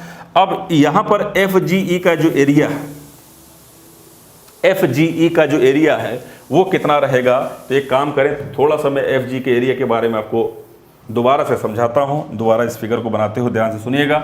यहां पर मैंने दोबारा से एक ट्राइंगल ड्रॉ किया, आपको थोड़ा सा और क्लियरिटी देने के लिए कंसेप्ट में। ये मैंने AD एक लाइन खींची, BE एक दूसरी मीडियन है और CF एक तीसरी मीडियन है। सही है, ध्यान से सुनिए। ये केंद्रक है और यहाँ पर मैंने FE को मिलाया और तभी बना है त्रिभुज FGE।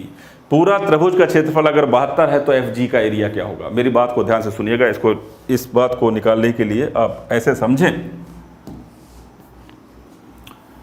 आपको अगर मैं ये समझाऊं कि मुझे बताओ कि जो BC है और FE में क्या रेशियो है, तो BC अगर 2 यूनिट की है तो FE 1 यूनिट की होगी, अर्थात 1 और 2 का रेशियो रहेगा। कारण समझ में आया। मध्य बिंदु हैं FE और F और E, मध्य बिंदु मिड पॉइंट्स हैं और मिड पॉइंट को मिलाने वाली लाइन आधार की आधी होती है। ये तो मध्य बिंदु पर प्रमेय है, ठीक है। उसके अलावा ये दोनों त्रिभुज समरूप भी हैं। कौन कौन से? FGE कौन सा त्रिभुज समरूप है? त्रिभुज FGE सिमिलर होगा किसके? ट्राइंगल BGC के। तो FGE सिमिलर होगा BGC के, ठीक है। समरूप त्रिभुज भी है, ठीक है। अर्थात इनकी सभी भुजाओं में 2 और 1 का रेशियो रहेगा, ठीक है। अच्छा, इसके अलावा सिमिलरिटी के कंसेप्ट हम लोग जानते हैं कि अगर त्रिभुज की दोनों भुजाएं या 2 समरूप त्रिभुजों की भुजाएं जिस रेशियो में विभाजित करती हैं उसका वर्ग करने पर हमारे पास क्षेत्रफल अर्थात एरिया रेशियो आता है। 2 समरूप त्रिभुज की भुजाएं अगर 2 और 1 के रेशियो में डिवाइड करती हैं, 2 और 1 के रेशियो में डिवाइड करती हैं, छोटा ट्राइंगल 1 है और बड़ा ट्राइंगल 2 है, तो इनका क्षेत्रफल का अनुपात, ये तो भुजाओं का अनुपात है, साइड रेशियो है, तो इसका एरिया रेशियो क्या होगा? क्षेत्रफल अनुपात 1 का स्क्वायर और 2 का स्क्वायर, अर्थात 1 और 4 का रेशियो में डिवाइड होता है। ये समरूपता की कंडीशन होती है, ये आपको पता होगी। अगर त्रिभुज की 2 समरूप त्रिभुज का क्षेत्रफल का अनुपात 1 और 2 के अनुपात में विभाजित होता है तो उनका क्षेत्रफल 1 का स्क्वायर और 2 का स्क्वायर अर्थात 1 और 4 के अनुपात में विभाजित होता है। ये आपको पता होना चाहिए। अगर ये पता है तो बन गई बात। आप समझें कि जो FGE है अगर वो 1 भाग है तो AGC क्षेत्रफल के अनुसार 4 भाग रखेगा। मेरी बात समझे? क्षेत्रफल, ये भुजाओं में अनुपात 1 अनुपात 2 है, लेकिन क्षेत्रफल में अनुपात 1 और 4 हो जाएगा क्योंकि 2 का स्क्वायर होगा। मेरी बात समझे? तो यहां पर ये बात आपको समझ में आ गई इतनी। अब मेरी बात समझे कि जब मुझे FGE का एरिया निकालना है तो FG का एरिया पूरे जो BGC का एरिया है, जो BGC का एरिया है उसका 1/4 भाग है। किसका? त्रिभुज BGC का। सही है इतनी बात। और त्रिभुज BGC है वो पूरे त्रिभुज का, पूरे बड़े त्रिभुज का 1/3 भाग है। तो मैं यहां पर लिख सकता हूं 1/4 गुणा 1/3 गुणा ABC, त्रिभुज ABC। मेरी बात आप समझ पाए? सही है। इसका मतलब क्या प्रूफ निकल के आया यहां पर कि 1/3 गुणा 1/4 1/12 हो गया त्रिभुज ABC का। इसका मतलब अगर मुझे FGE का एरिया निकालना है तो पूरे त्रिभुज का 1/12 भाग है, ठीक है। इतना हमने काम किया, आगे से आपको ये तो दिमाग में छप गया होगा क्यों 1/12 होता है। तो 1/12 ABC, और ABC का एरिया इसमें 72 दिया गया था, तो मैं 12 से 72 को काटूंगा, ये आ गया 6 सेंटीमीटर स्क्वायर। मेरी बात को आप समझ पाए अच्छी तरह से, क्लियर तरीके से, बहुत अच्छी तरह से, ठीक है। तो इनमें से कुछ भी आपसे पूछा जा सकता है, सही है। इसके अलावा मैं आप लोगों से एक प्रश्न पूछता हूँ। ये तो मैंने कुछ लिख दिए थे, एक पॉइंट मैं ऐसे ही पूछता हूँ आप लोगों से। मान लीजिए कि मैंने F को E से मिलाया और D से मिलाया और E को भी D से मिला दिया और ट्राइंगल बन गया आपके पास FDE। ये आगे की बात है, ठीक है, FDE। और मैं चाहता हूं कि इसका एरिया मुझे बताएं आप लोग, FDE का एरिया बताइए, FDE।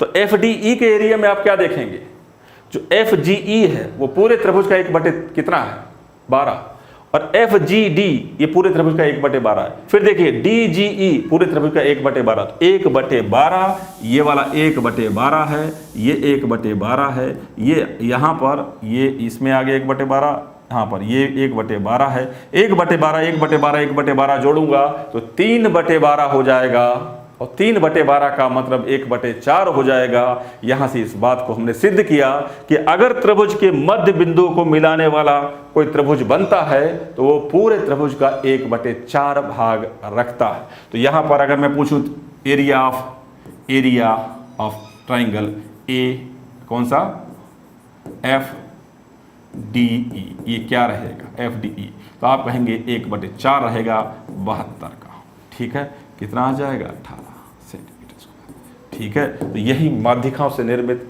जो क्षेत्रफल निर्मित हो जाते हैं उससे संबंधित यही कुछ प्रश्न पूछे जाते हैं, और ये बात आप लोगों को बहुत अच्छी तरह से अब समझ में आ गई होगी। उम्मीद करता हूं और आशा करता हूं कि आप पूरी तरह से मन लगा के पढ़ेंगे और इसको अपनी कॉपी पर नोट करेंगे। जो मेरा प्रयास है वो व्यर्थ भी नहीं जाना चाहिए। चलिए मैं आगे ले चलता हूं आप लोगों को, और अगली स्लाइड पे हम बात करते हैं। त्रिभुज का क्षेत्रफल बराबर 4/3 माध्यिकाओं से निर्मित त्रिभुज का क्षेत्रफल। अक्सर सवाल आता है, लेकिन हम लोग रटते नहीं कोई चीज़, हम लोग समझते हैं कि बारीकी को, पॉइंट को समझते हैं। ठीक है, तो ऐसा क्यों होता है कि अगर सवाल पता कैसा आता, देखो जरा, ये सवाल आ गया, एक त्रिभुज की माध्यिकाएं AD, कैपिटल डी होगा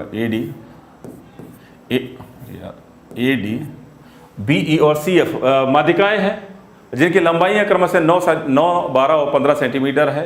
माध्यिकाओं की लंबाई देकर पूरे त्रिभुज का क्षेत्रफल आपसे पूछ रहा है, कैसे निकलेगा? तो इसके लिए एक फार्मूला हम लोग पढ़ते हैं, और वो फार्मूला ये है, वापस आइए पिछली वाली स्लाइड पर। वो फार्मूला ये है कि त्रिभुज का क्षेत्रफल बराबर 4/3 त्रिभुज की माध्यिकाओं से निर्मित बने त्रिभुज का क्षेत्रफल। अगर मैं इसको सीधे अप्लाई करा के दिखा दूं तो आपका आंसर तो आ जाएगा, लेकिन दिमाग में हमेशा एक खलबली रहेगी कि ऐसा क्यों होता है।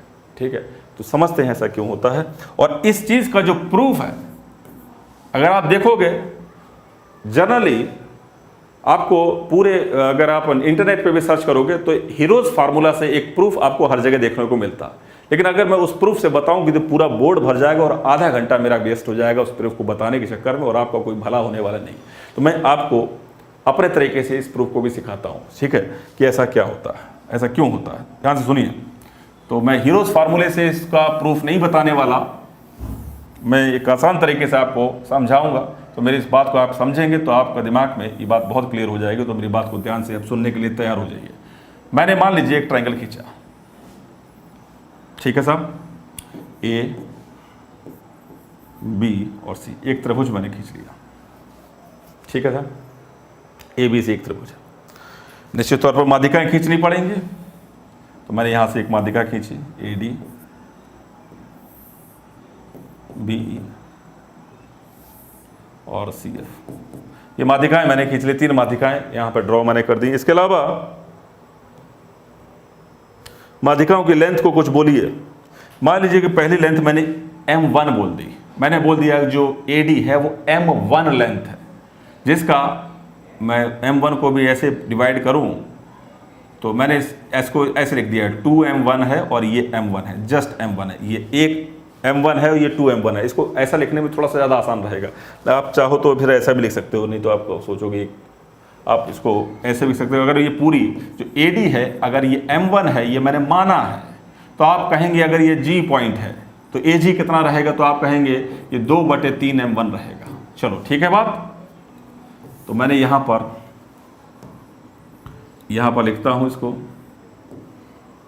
ये 2/3 M1, AG को, GD क्या रहेगा 1/3 M1, यानी M1 का 1/3 भाग नीचे है और 2/3 भाग ऊपर है, क्योंकि माध्यिका 2 और 1 के रेशियो में डिवाइड होती है। मान लीजिए कि ये माध्यिका C है, जो BF है, जो BE है, जो BE एक माध्यिका है, उसके लेंथ को मैंने M2 बोल दिया, तो निश्चित तौर पर उसी प्रकार ये 2/3 M2 होगा और ये जस्ट 1/3 M2 होगा। उसी प्रकार ये CF को मैंने M3 बोल दिया तो आप बोलेंगे ये 2/3 M3 है और ये जस्ट 1/3 M3 है। मेरी बात समझिए, ये मैंने माध्यिकाओं को बस 2:1 के रेशियो में डिवाइड करके लिखा है बस, ठीक है ना। और मेरी बात को ध्यान से सुनिए, मैंने इसमें एक काम किया, मैंने इसमें ये काम ये किया कि जितना GC है उतना मैंने यहाँ से एक लाइन इसी के समांतर एक लाइन खींची और इसी के बराबर खींची, किसके? GC के बराबर, जो कि 2/3 M3 थी, इसके बराबर एक लाइन खींच दी, तो मैंने इसको बोल दिया ये 2/3 M3 है। सही है, इसके समानांतर भी है, ये दोनों लाइन एक दूसरे के पैरेलल हैं, ये लाइन इसके समानांतर है, ये हो गई। अब मैंने क्या किया कि इसी के समानांतर जो AG है उसके समानांतर एक लाइन इसको खींची और इसको इससे मिला दिया, और इसी के बराबर लाइन थी ये, तो ये भी 2/3 M1 हो गया। तो ये लाइन इसके समानांतर हो, इसके समानांतर ये लाइन है, यानी AG के समानांतर कौन सी है? मान लीजिए इस पॉइंट को कुछ बोल देते हैं, ABCDE G भी हो गया, H बोल देते हैं। मान लीजिए जितना AH है उतना ही CG है और जितना CH है उतना ही AG है, ये बराबर है और समानांतर है। समानांतर है तो एक काम होता है, जब ये समानांतर है तो मैंने यहाँ पर ये बनाया और इस बात को प्रूव किया यहाँ पर कि ये जो मेरे पास एक चतुर्भुज बीच में बना है, कौन सा चतुर्भुज, कौन सा AGC और H, ये एक पैरेललोग्राम है। क्या है? एक समानांतर चतुर्भुज है। और समानांतर चतुर्भुज होता है उसके विकर्ण एक दूसरे को समद्विभाजित करते हैं, अर्थात आधे आधे विभाजित करते हैं। तो निश्चित तौर पर अगर ये 1/3 M2 है तो अगर इसको मिला दूं तो ये 1/3 M2 ही रहेगा। सही है, ठीक है, क्योंकि आधा इधर है तो आधा उधर रहेगा। जितना GE है, जितना ये GE वाला पार्ट है उतना ही मेरे पास EH वाला पार्ट रहेगा, इसलिए बाकी का पार्ट भी उसका उतना ही होना है। यहां तक की बात क्लियर? समांतर चतुर्भुज के विकर्ण एक दूसरे को समद्विभाजित करते हैं, आधा आधा विभाजित करते हैं, इस वजह से जितना ये है उतना ये है। ठीक है, ये बात को हमने देखा। और किसी भी समानांतर चतुर्भुज के अंदर अगर यहां से एक छोटी सी बात को गौर करना, ये समांतर चतुर्भुज बना लिया, ये इसके समांतर लाइन है और ये इसके समांतर है, और इसके जो विकर्ण है, जैसे ये विकर्ण है, अगर ये विकर्ण खींचे और मैं आपसे पूछूं इसमें आपको कितने ट्रायंगल नजर आ रहे हैं, तो आप कहेंगे इसमें 4 नजर आ रहे हैं। मैं पूछूं कि क्या चारों त्रिभुज का क्षेत्रफल बराबर होता है, और यदि आपने कह दिया हाँ तो आप गलत है। नहीं, चारों का बराबर नहीं है, बल्कि इसका और इसका क्षेत्रफल बराबर है, और इसके सामने वाली यानी अपोजिट ट्रायंगल का क्षेत्रफल बराबर होता है किसी भी पैरेललोग्राम के अंदर। एक समांतर चतुर्भुज के अंदर विपरीत त्रिभुजों का क्षेत्रफल बराबर होता है, सभी का बराबर नहीं होता। सभी का बराबर होगा स्पेशल केस ऑफ पैरेललोग्राम अर्थात रोम्बस में, इसमें ऑल साइड्स इक्वल होंगे। यहाँ पर अपोजिट साइड्स इक्वल हैं, ये साइड इसके बराबर, इसलिए इन दोनों का क्षेत्रफल बराबर, ये साइड इसके बराबर अर्थात इन दोनों का क्षेत्रफल बराबर। ठीक है बात? चलो आ जाओ वापस यहाँ पर। ठीक है, तो मैंने यहाँ पर ये देखा कि ये वाला जो एरिया है वो इसके बराबर है और ये वाला जो एरिया है वो इसके बराबर है। सही है, अब बस बन गई बात। इतनी बात से काम खत्म होने वाला है, जरा ध्यान से सुनो। मैं आपसे ये जानना चाहता हूं कि मैं यहां पर केवल इतनी बात को सुनूं, आपको बताऊंगा कि ये बात सही है क्या।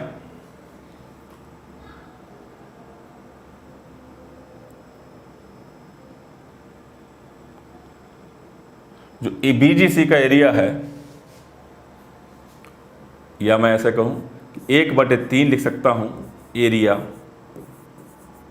ऑफ ट्राइंगल, जो मैं लिख रहा हूं यहां पर ABC का क्षेत्रफल का 1/3 बराबर होगा एरिया ऑफ AGC। क्या ये बात से आप सहमत हैं? पूरा त्रिभुज ABC का जो जितना भी क्षेत्रफल होगा उसका 1/3 रखेगा AGC। सही है, और जो AGC है क्या वो एरिया बराबर होगा AGH के? क्या वो एरिया बराबर होगा एरिया ऑफ त्रिभुज AGH के? क्या ये एरिया बराबर है? इस लाइन को अगर आप समझ गए तो पूरा प्रूफ होने आपके सामने है। ठीक है, कैसे? मैंने आपको ये दिखाया कि AGC का एरिया अगर देखें तो उसमें ये डबल राइट वाला ट्राइंगल जिसमें मैंने डबल राइट लगाया और सिंगल राइट, ये दोनों आ रहे हैं इसके अंतर्गत। अगर आप देखें AGH को देखें तो इसमें भी डबल राइट ये वाला और ये सिंगल राइट वाला, ये दोनों ट्राइंगल आ रहे हैं, अर्थात इसका एरिया इसके एरिया बराबर, इसका एरिया इसके एरिया बराबर, ये दोनों इसके अंदर मौजूद हैं AGC के अंदर और यही दोनों इसके अंदर मौजूद हैं AGH के अंदर। इसका मतलब जो AGH है वो बराबर होगा AGC के। ये बात आपको अगर आप समझ में आ गई तो बस यहाँ से कहानी बनने जा रही है। उस कहानी को अगर आप देखें तो कहानी बन चुकी है, आप ऐसे समझे, ठीक है। तो AGH है, AGH वाला जो त्रिभुज आप देख रहे हैं, यही त्रिभुज वो है जो माध्यिकाओं से निर्मित हो रहा है। और ये माध्यिकाओं को कितना भाग लेकर निर्मित हो रहा है, तो आप कहेंगे ये 2/3 है, ये 2/3 है और ये 2/3 M1 है, ये 2/3 M2 है और ये भी 2/3 M2 हो जाएगा, क्योंकि 1/3 और 1/3 2/3 M2 हो जाएगा। अर्थात माध्यिकाओं का 3 में से 2 भाग लेकर ये त्रिभुज बन रहा है। आप मेरी इस पॉइंट को समझना जो मैं यहां पर लिखना चाह रहा हूं। अगर ओरिजिनल माध्यिका 3 की थी, उसका 3 की थी, उसका 2 भाग लेकर एक त्रिभुज बनाया गया और उन दोनों त्रिभुजों में मैं क्षेत्रफल में अनुपात चाहता हूं, तो आप कहेंगे इनकी भुजाओं में अनुपात 3:2 का है, तो क्षेत्रफल पे अनुपात 9:4 का हो जाएगा, क्योंकि वर्ग हो जाएगा। सिमिलरिटी की कंडीशन सही है। तो माध्यिकाओं का जब 2/3 लेकर आप त्रिभुज बना रहे हो, एक्चुअल में AGH वाला त्रिभुज वही है जो माध्यिकाओं से निर्मित है। तो मैं यहां पर यह लिख सकता हूं कि माध्यिकाओं का 2/3 भाग लेकर आपने जो त्रिभुज बनाया उसका क्षेत्रफल क्या होगा, 4/9 होगा। अर्थात ओरिजिनल माध्यिका यदि 3 थी, उसमें 2 भाग लेकर बनाया, तो ओरिजिनल माध्यिका से निर्मित त्रिभुज का, ओरिजिनल निर्मित से माध्यिका यदि 9 होगी, ठीक है, 3 और 2 का जो स्क्वायर है वो 4 हो गया, ठीक है, 2 4/9, ठीक है। तो मैं यहां पर ये लिख सकता हूं कि अगर ओरिजिनल लेंथ अगर 9 है तो उसमें से, जैसे 3 और 2 का रेशियो था, तो ओरिजिनल लेंथ अगर 9 है तो उसमें से आपने 4 भाग लेकर एक त्रिभुज को निर्मित किया है। तो मैं यहाँ पर इस बात को लिख सकता हूँ कि क्या मैं इस AGH को ये लिख सकता हूँ कि 4/9 into area of triangle formed by median. 4/9 माध्यिकाओं से निर्मित त्रिभुज का क्षेत्रफल बराबर में ही है ये 1/3 एरिया ऑफ ट्राइंगल ABC। बस भाई साहब हो गया काम खत्म। देखो 3 से ये कट गया 3 बार, ये 4/3 आ गया और मेरे पास ये प्रूफ बन चुका है कि area of triangle ABC is equal to area 4/3 area of triangle formed by median, यानी त्रिभुज का क्षेत्रफल बराबर 4/3 माध्यिकाओं से निर्मित त्रिभुज का क्षेत्रफल। इस बात को हमने इस प्रकार से प्रूफ कर दिया। मेरी बात को आप अच्छी तरह से समझ पा रहे हो क्या? ठीक है, जस्ट 2 लाइन का ये प्रूफ खत्म हो गई, लेकिन एक्सप्लेनेशन में हर पॉइंट को डिक्लेयर समझाना होता है, हर पॉइंट का डिक्लेरेशन देना होता है, तो थोड़ा सा समय एक्सप्लेनेशन में तो जाएगा ही जाएगा। और इस एक्सप्लेनेशन के बाद मुझे लगता है आपके डाउट्स भी क्लियर हो जाएंगे, कोई डाउट्स भी नहीं रहेगा। ठीक है, तो मेरी बात साफ से आप समझ पा रहे हैं। तो भुजाओं में अनुपात 2:3 का था, इस वजह से क्षेत्रफल अनुपात 4:3 का है। और इस त्रिभुज को अगर आप देखें AGH को, तो ये माध्यिकाओं से निर्मित ही एक त्रिभुज है। ठीक है, जिसमें माध्यिका का 3 में से 2 भाग लेकर त्रिभुज बनाया गया था। तो जब भुजाओं में अनुपात 2:3 है, तो उनके क्षेत्रफल में अनुपात 2 यानी ओरिजिनल अगर मीडियन ली जाती।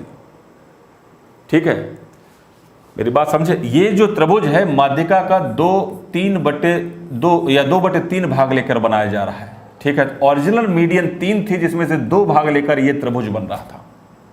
तो अगर मैं क्षेत्रफल की बात करूंगा, तो जो त्रिभुज बनाया है उसका क्षेत्रफल 4 होगा और ओरिजिनल मीडियन का जो क्षेत्रफल होगा वो 3 का स्क्वायर 9 होगा। बस इतनी सी बात थी। अर्थात जो AGH है उसकी जगह पर मैंने लिखा 4/9 माध्यिकाओं से निर्मित त्रिभुज का क्षेत्रफल। और जब मैंने इसको इक्वेट किया तो 3 से 3 कटने के बाद आपके पास फॉर्मूला बन गया। मेरी बात समझ पाए? ठीक है, तो कोई डाउट नहीं रहना चाहिए। मुझे लगता है कि अगर मेरे बोलने में कोई चीज़ मिस हो रही है तो मैं उसको दोबारा से रिकॉल करके बोल देता हूँ। ठीक है, कोई कटिंग फिटिंग तो मुझे करनी नहीं है, कोई एडिटिंग वगैरह। ठीक है, जैसा वीडियो चल रहा है वैसे ही आप लोगों को मिलता है। ठीक है, मेरी बात आप लोग समझ पाए? चलो इस सवाल का जवाब दो जरा।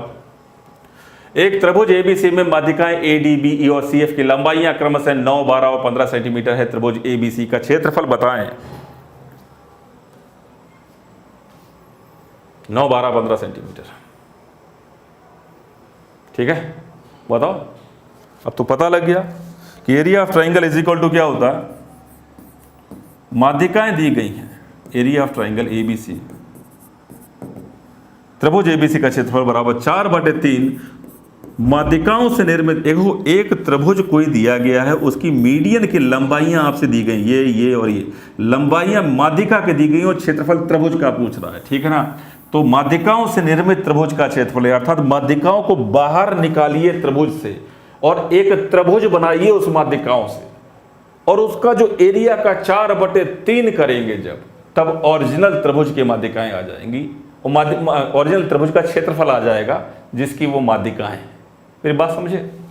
एक त्रिभुज है, उसकी माध्यिकाओं को बाहर निकालिए, उसकी लंबाइयों से निर्मित लंबाइयों से एक त्रिभुज का निर्माण कीजिए, और उस त्रिभुज के जो जितना क्षेत्रफल आएगा उसका 4/3 करेंगे जब, तब ओरिजिनल ट्राइंगल का एरिया आएगा जिसकी वो माध्यिकाएं थी।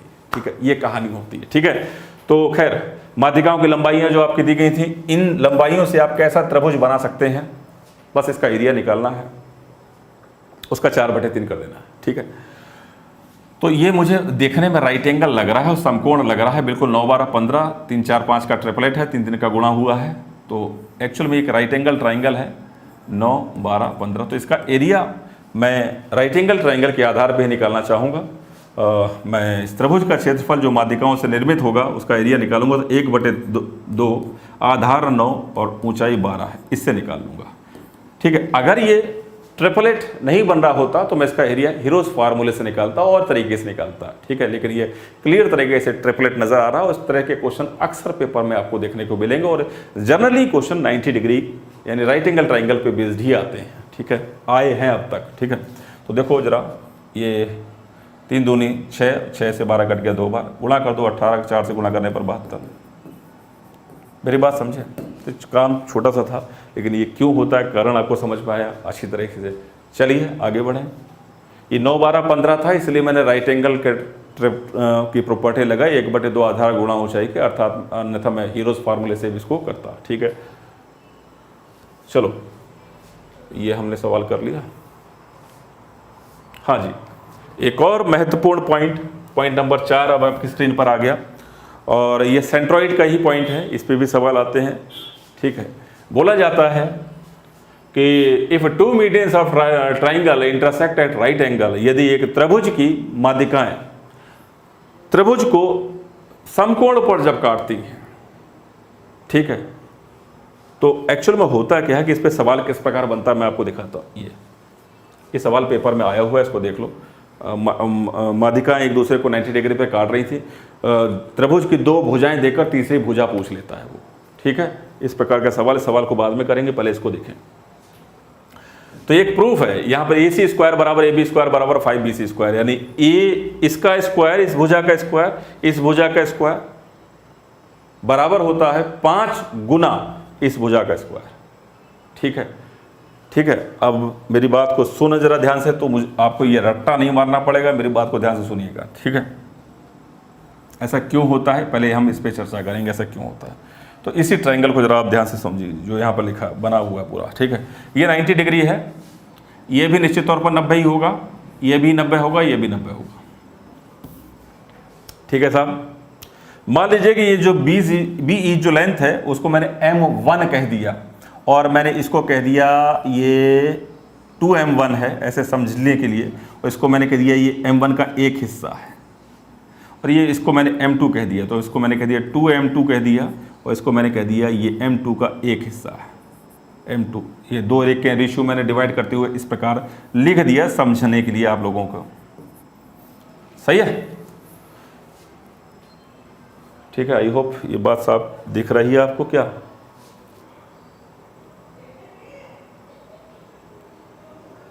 चलो दिख रहा, इधर देखो। अब मैं आपसे केवल ये बात करूंगा यहाँ पर कि आप यहाँ पर एक जो मैं ट्राइंगल आपको दिखाना चाहता हूँ उस ट्राइंगल को देखें। कौन सा ट्राइंगल?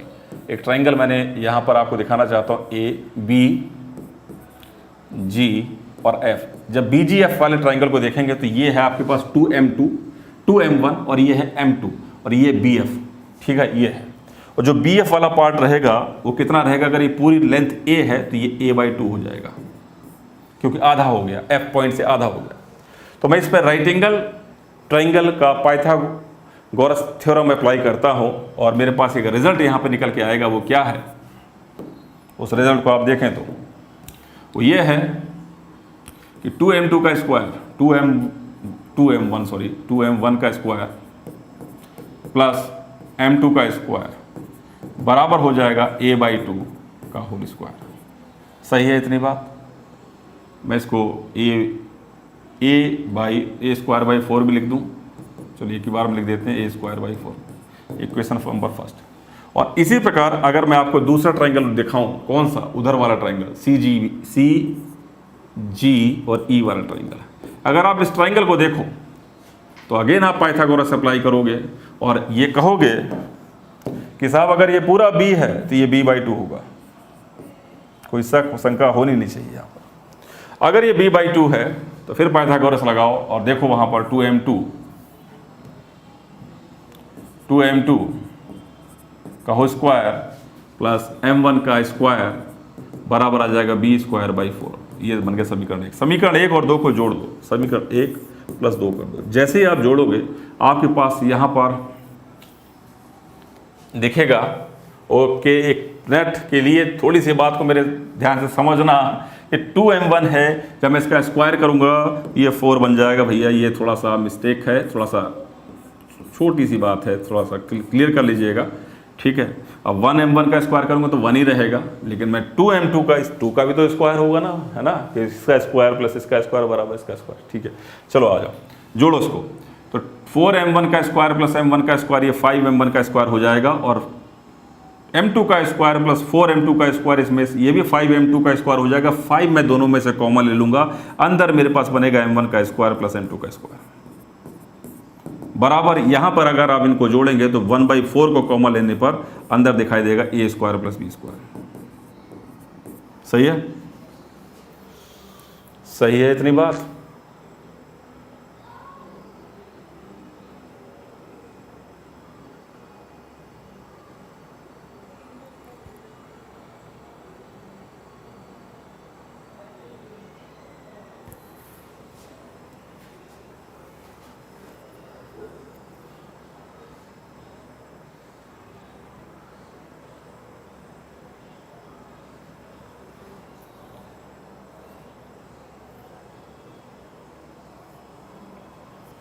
अब जरा देखो यहाँ पर 5। अब आप यहाँ थोड़ा सा कंक्लूड करना इस जगह पर। m अगर मैं इसको इससे मिला दूँ तो ये एक ट्राइंगल बन रहा है, कौन सा? FGE। और FGE वाले ट्राइंगल में क्योंकि ये G पॉइंट पर इधर भी 90 डिग्री है, तो मैं बोलूँगा m1 का स्क्वायर प्लस m2 का स्क्वायर बराबर FE का स्क्वायर। सही है? और जो FE है, मैं साइड में लिख देता हूँ। यहाँ पर मैं क्या बोलना चाह रहा हूँ, मैं लिखूंगा m2 का स्क्वायर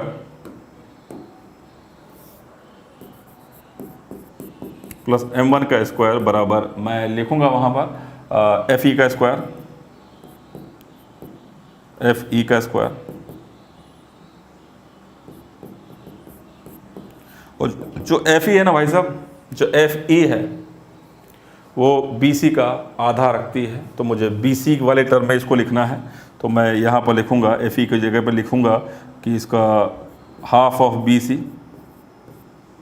और हाफ ऑफ BC का अगर मैं स्क्वायर करूँगा तो मेरे पास फिर आ जाएगा 1/4 BC स्क्वायर। तो मेरे पास ये बात क्लियर हुई कि मैं इस m1 m2 की जगह पर क्या लिख सकता हूँ, 1/4 BC का स्क्वायर। तो मैं वही लिखने जा रहा हूँ यहाँ पर। इसकी जगह पर मैंने लिखा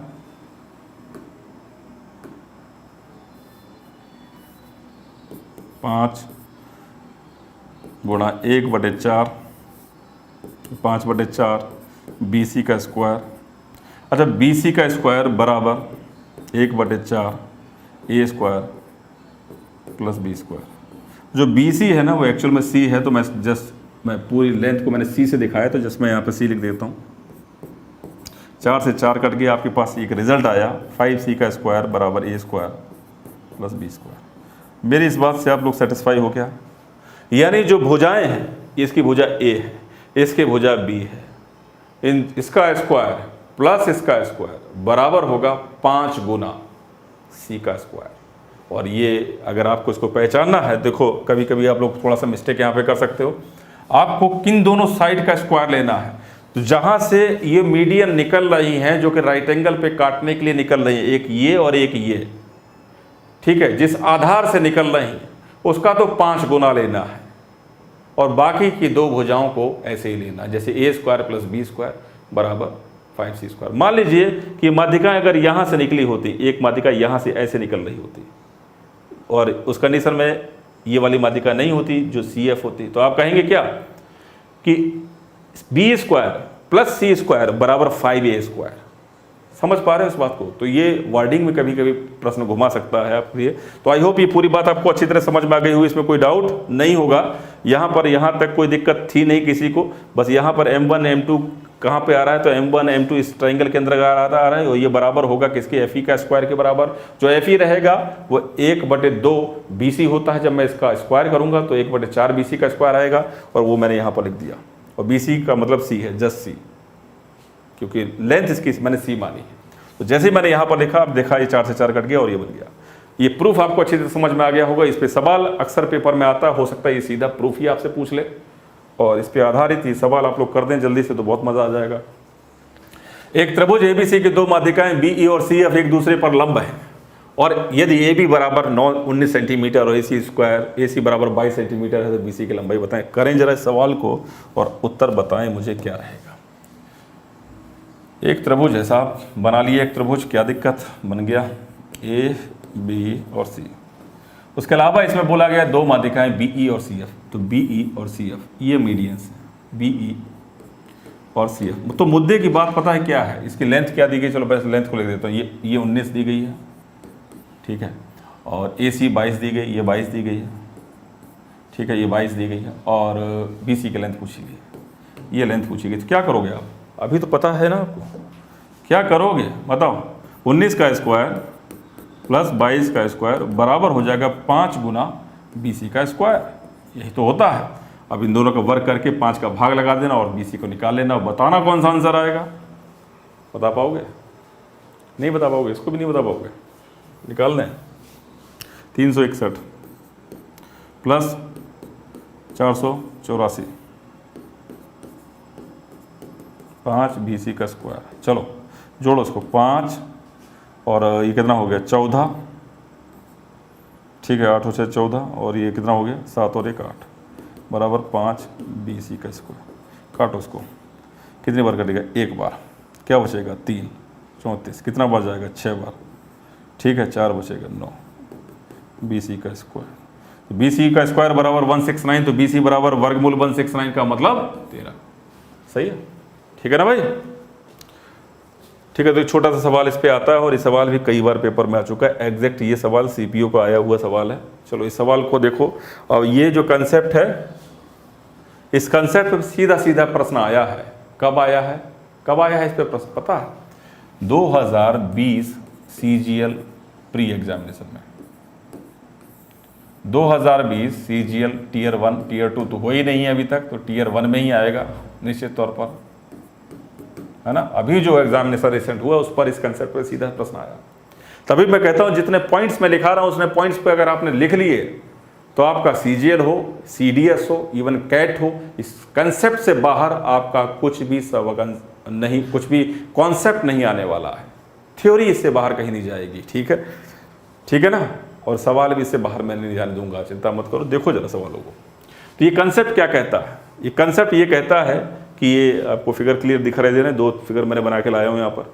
तो ABC एक त्रिभुज है जिसमें AD माध्यिका है ABC एक त्रिभुज है जिसमें AD माध्यिका है। अगर ये AD माध्यिका है और CF माध्यिका नहीं है, CF इस माध्यिका को बराबर पार्ट्स में डिवाइड करते हुए यानी मध्य बिंदु से होकर गुजर रही है, अर्थात ये जो E पॉइंट है यहाँ पर मिड पॉइंट बोला गया है, थोड़ा सा पॉइंट मिसिंग हुआ है यहाँ पर, ये मध्य बिंदु ही लिखा था ये, ठीक है ना, मिड पॉइंट, ये मध्य बिंदु है। क्या है E, क्या है, मध्य बिंदु।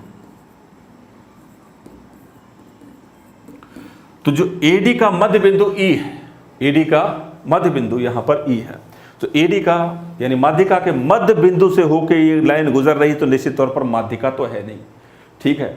तो ये जो लाइन है वो AB को F बिंदु पर मिलती है, ठीक है। तो एक्चुअल में होता ये है कि जब F बिंदु पर मिलती है तो दो भाग होगा ये और एक भाग होगा ये, और यही ये मैंने यहाँ पर प्रूफ लिखा हुआ है। क्या लिखा हुआ है, हिंदी इंग्लिश हिंदी दोनों में लिखा हुआ है, line segment intersecting the mid point of median. जब ऐसा होता है तो क्या होता है, a line segment drawn from vertex intersecting at mid point of median divides the opposite side in the ratio 1:2, अर्थात ये 1 है ये 2 है, ठीक है। हिंदी में पढ़ लो, एक रेखाखंड त्रिभुज के शीर्ष से माध्यिका के मध्य बिंदु को काटते हुए खींचा जाए तो विपरीत भुजा को 1 और 2 के अनुपात में विभाजित करती है, जैसा कि मैंने लिखा हो। इस पर सीधा प्रश्न आया है आपके पास, ये इस पे सीधा प्रश्न, हाँ ये प्रश्न आया है, ठीक है। जो आपके मैं बताऊंगा वो क्यों होता है, ठीक है। तो एक मिनट इस प्रश्न को आप देखो, अगर ये चीज आपको पता होती, ठीक है, तो इस सवाल को जो अभी CGL एग्जामिनेशन में आया ही, ये इससे पहले एग्जामिनेशन में ये सवाल कभी नहीं आया, लेकिन हमने अपने पूरे नोट्स में, अपनी पूरी बुक में इसको पहले से संजो के रखा हुआ है, इस पे प्रश्न बनेगा जरूर, और देखो आया, ठीक है। प्रश्न क्या था,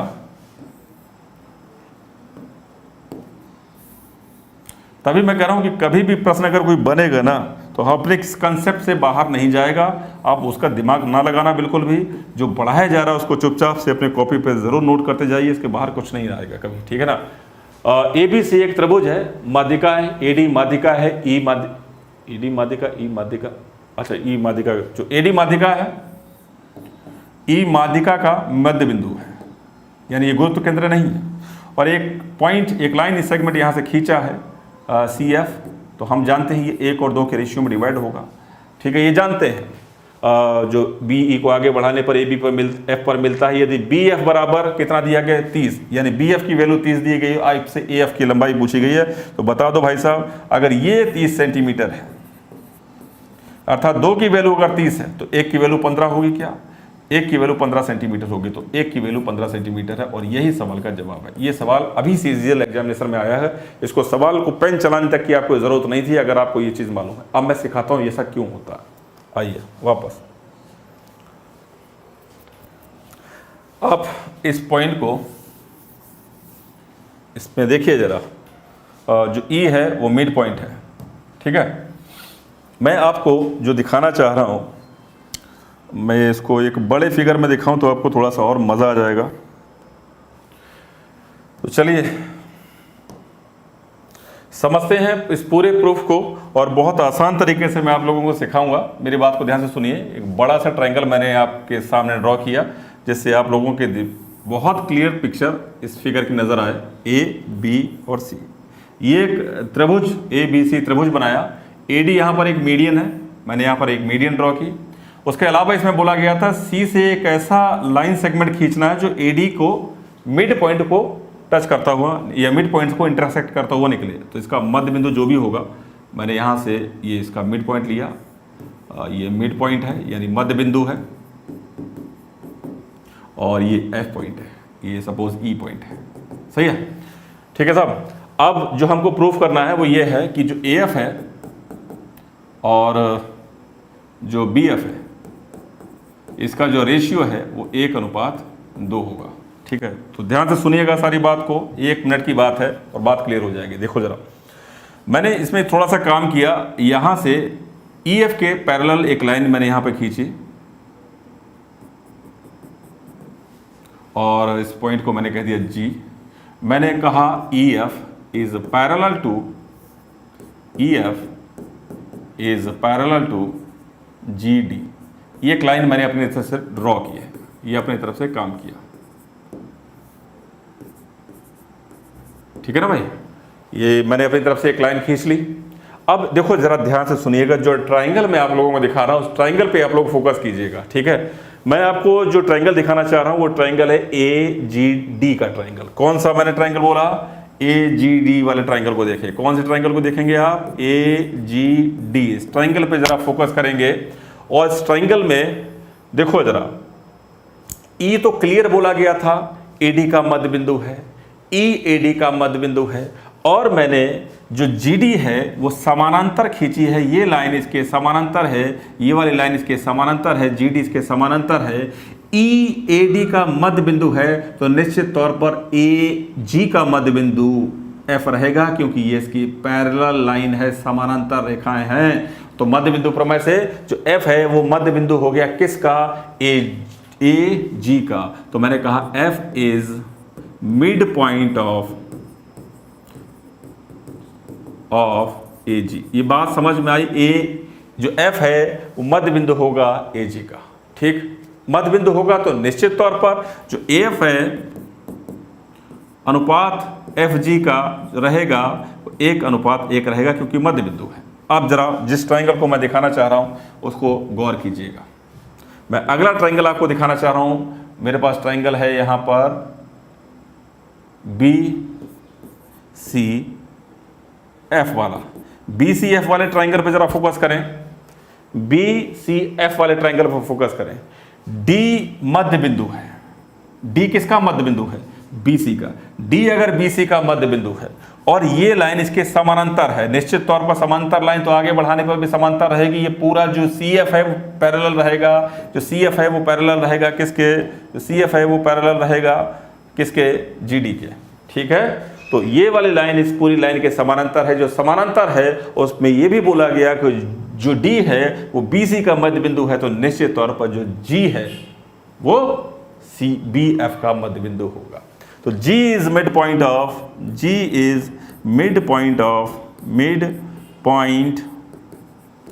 ऑफ किसका? BF का। तो यहां से मैं बोल सकता हूं कि जो यहां पर जो BG है और जो GF है उसका रेशियो 1:2 होगा, क्योंकि मध्य बिंदु है। यहां से बात समझ में आ गई कि यहां पे इसका रेशियो देखा, ये 1 है, ये 1 है, इन दोनों, ये 1 है, ये 1 है, और यहां देखा तो ये जितना ये है उतना ये है।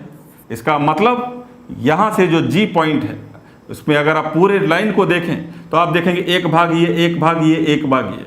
तो मैं ये बोलूंगा 1 और 1 कुल मिलाकर यहां से लेकर यहां तक कितने भाग हो गए? 2, और ये कितना हो गया? 1। तो रेशियो क्या आया आपके पास? AF और BF में 1:2, और यही बात हमने यहाँ पे प्रूफ की। और इसी चीज़ का इस्तेमाल अभी हम सवाल जो कर रहे थे इसमें था, ठीक है। डायरेक्ट क्वेश्चन आया था इस पे थ्योरम पर। थ्योरम नहीं थी, बेसिकली एक रिजल्ट था जो कि इम्पोर्टेंट था, ठीक है। और इस रिजल्ट को हमने अपनी किताब में 2011 से सम्मिलित किया हुआ है, ठीक है। और इस पे सवाल आना तय था, तो अभी देखा अभी ये प्री एग्जामिनेशन 2020 में भी आया है। तो आई होप जितनी सवाल आप लोगों को कराए गए आज की क्लास को मैं यहीं पे छोड़ूंगा, नहीं तो क्लास ज़्यादा लंबी खिंच जाएगी और फिर ज़्यादा लंबी जो है वीडियो लेक्चर में दिक्कत होती है, ठीक है। कोई बात नहीं, मैं तो पढ़ाने के मूड में था और भी पढ़ाता, लेकिन अभी मैंने कहा समय ज़्यादा हो रहा है तो थोड़ा सा मैंने विराम दिया। अभी बाकी के सेंट्रॉइड अभी ख़त्म नहीं हुआ दोस्तों, अभी बाकी है पिक्चर, ठीक है। सेंट्रॉइड एक बहुत अच्छा और महत्वपूर्ण केंद्र होता है, उसको आपको डिटेल में थोड़े पॉइंट्स और रह गए हैं, कुछ पॉइंट्स उनको और समझने की ज़रूरत है। देन उसके बाद सेंट्रॉइड क्लियर करेंगे, then incentre, then circumcentre, orthocentre, then centre of triangle खत्म होगा, ठीक है ना। तो जितनी चीज़ें बताई गई पूरी चीज़ को नोट कर लेना। मिलेंगे नेक्स्ट लेक्चर में। Take care, thank you.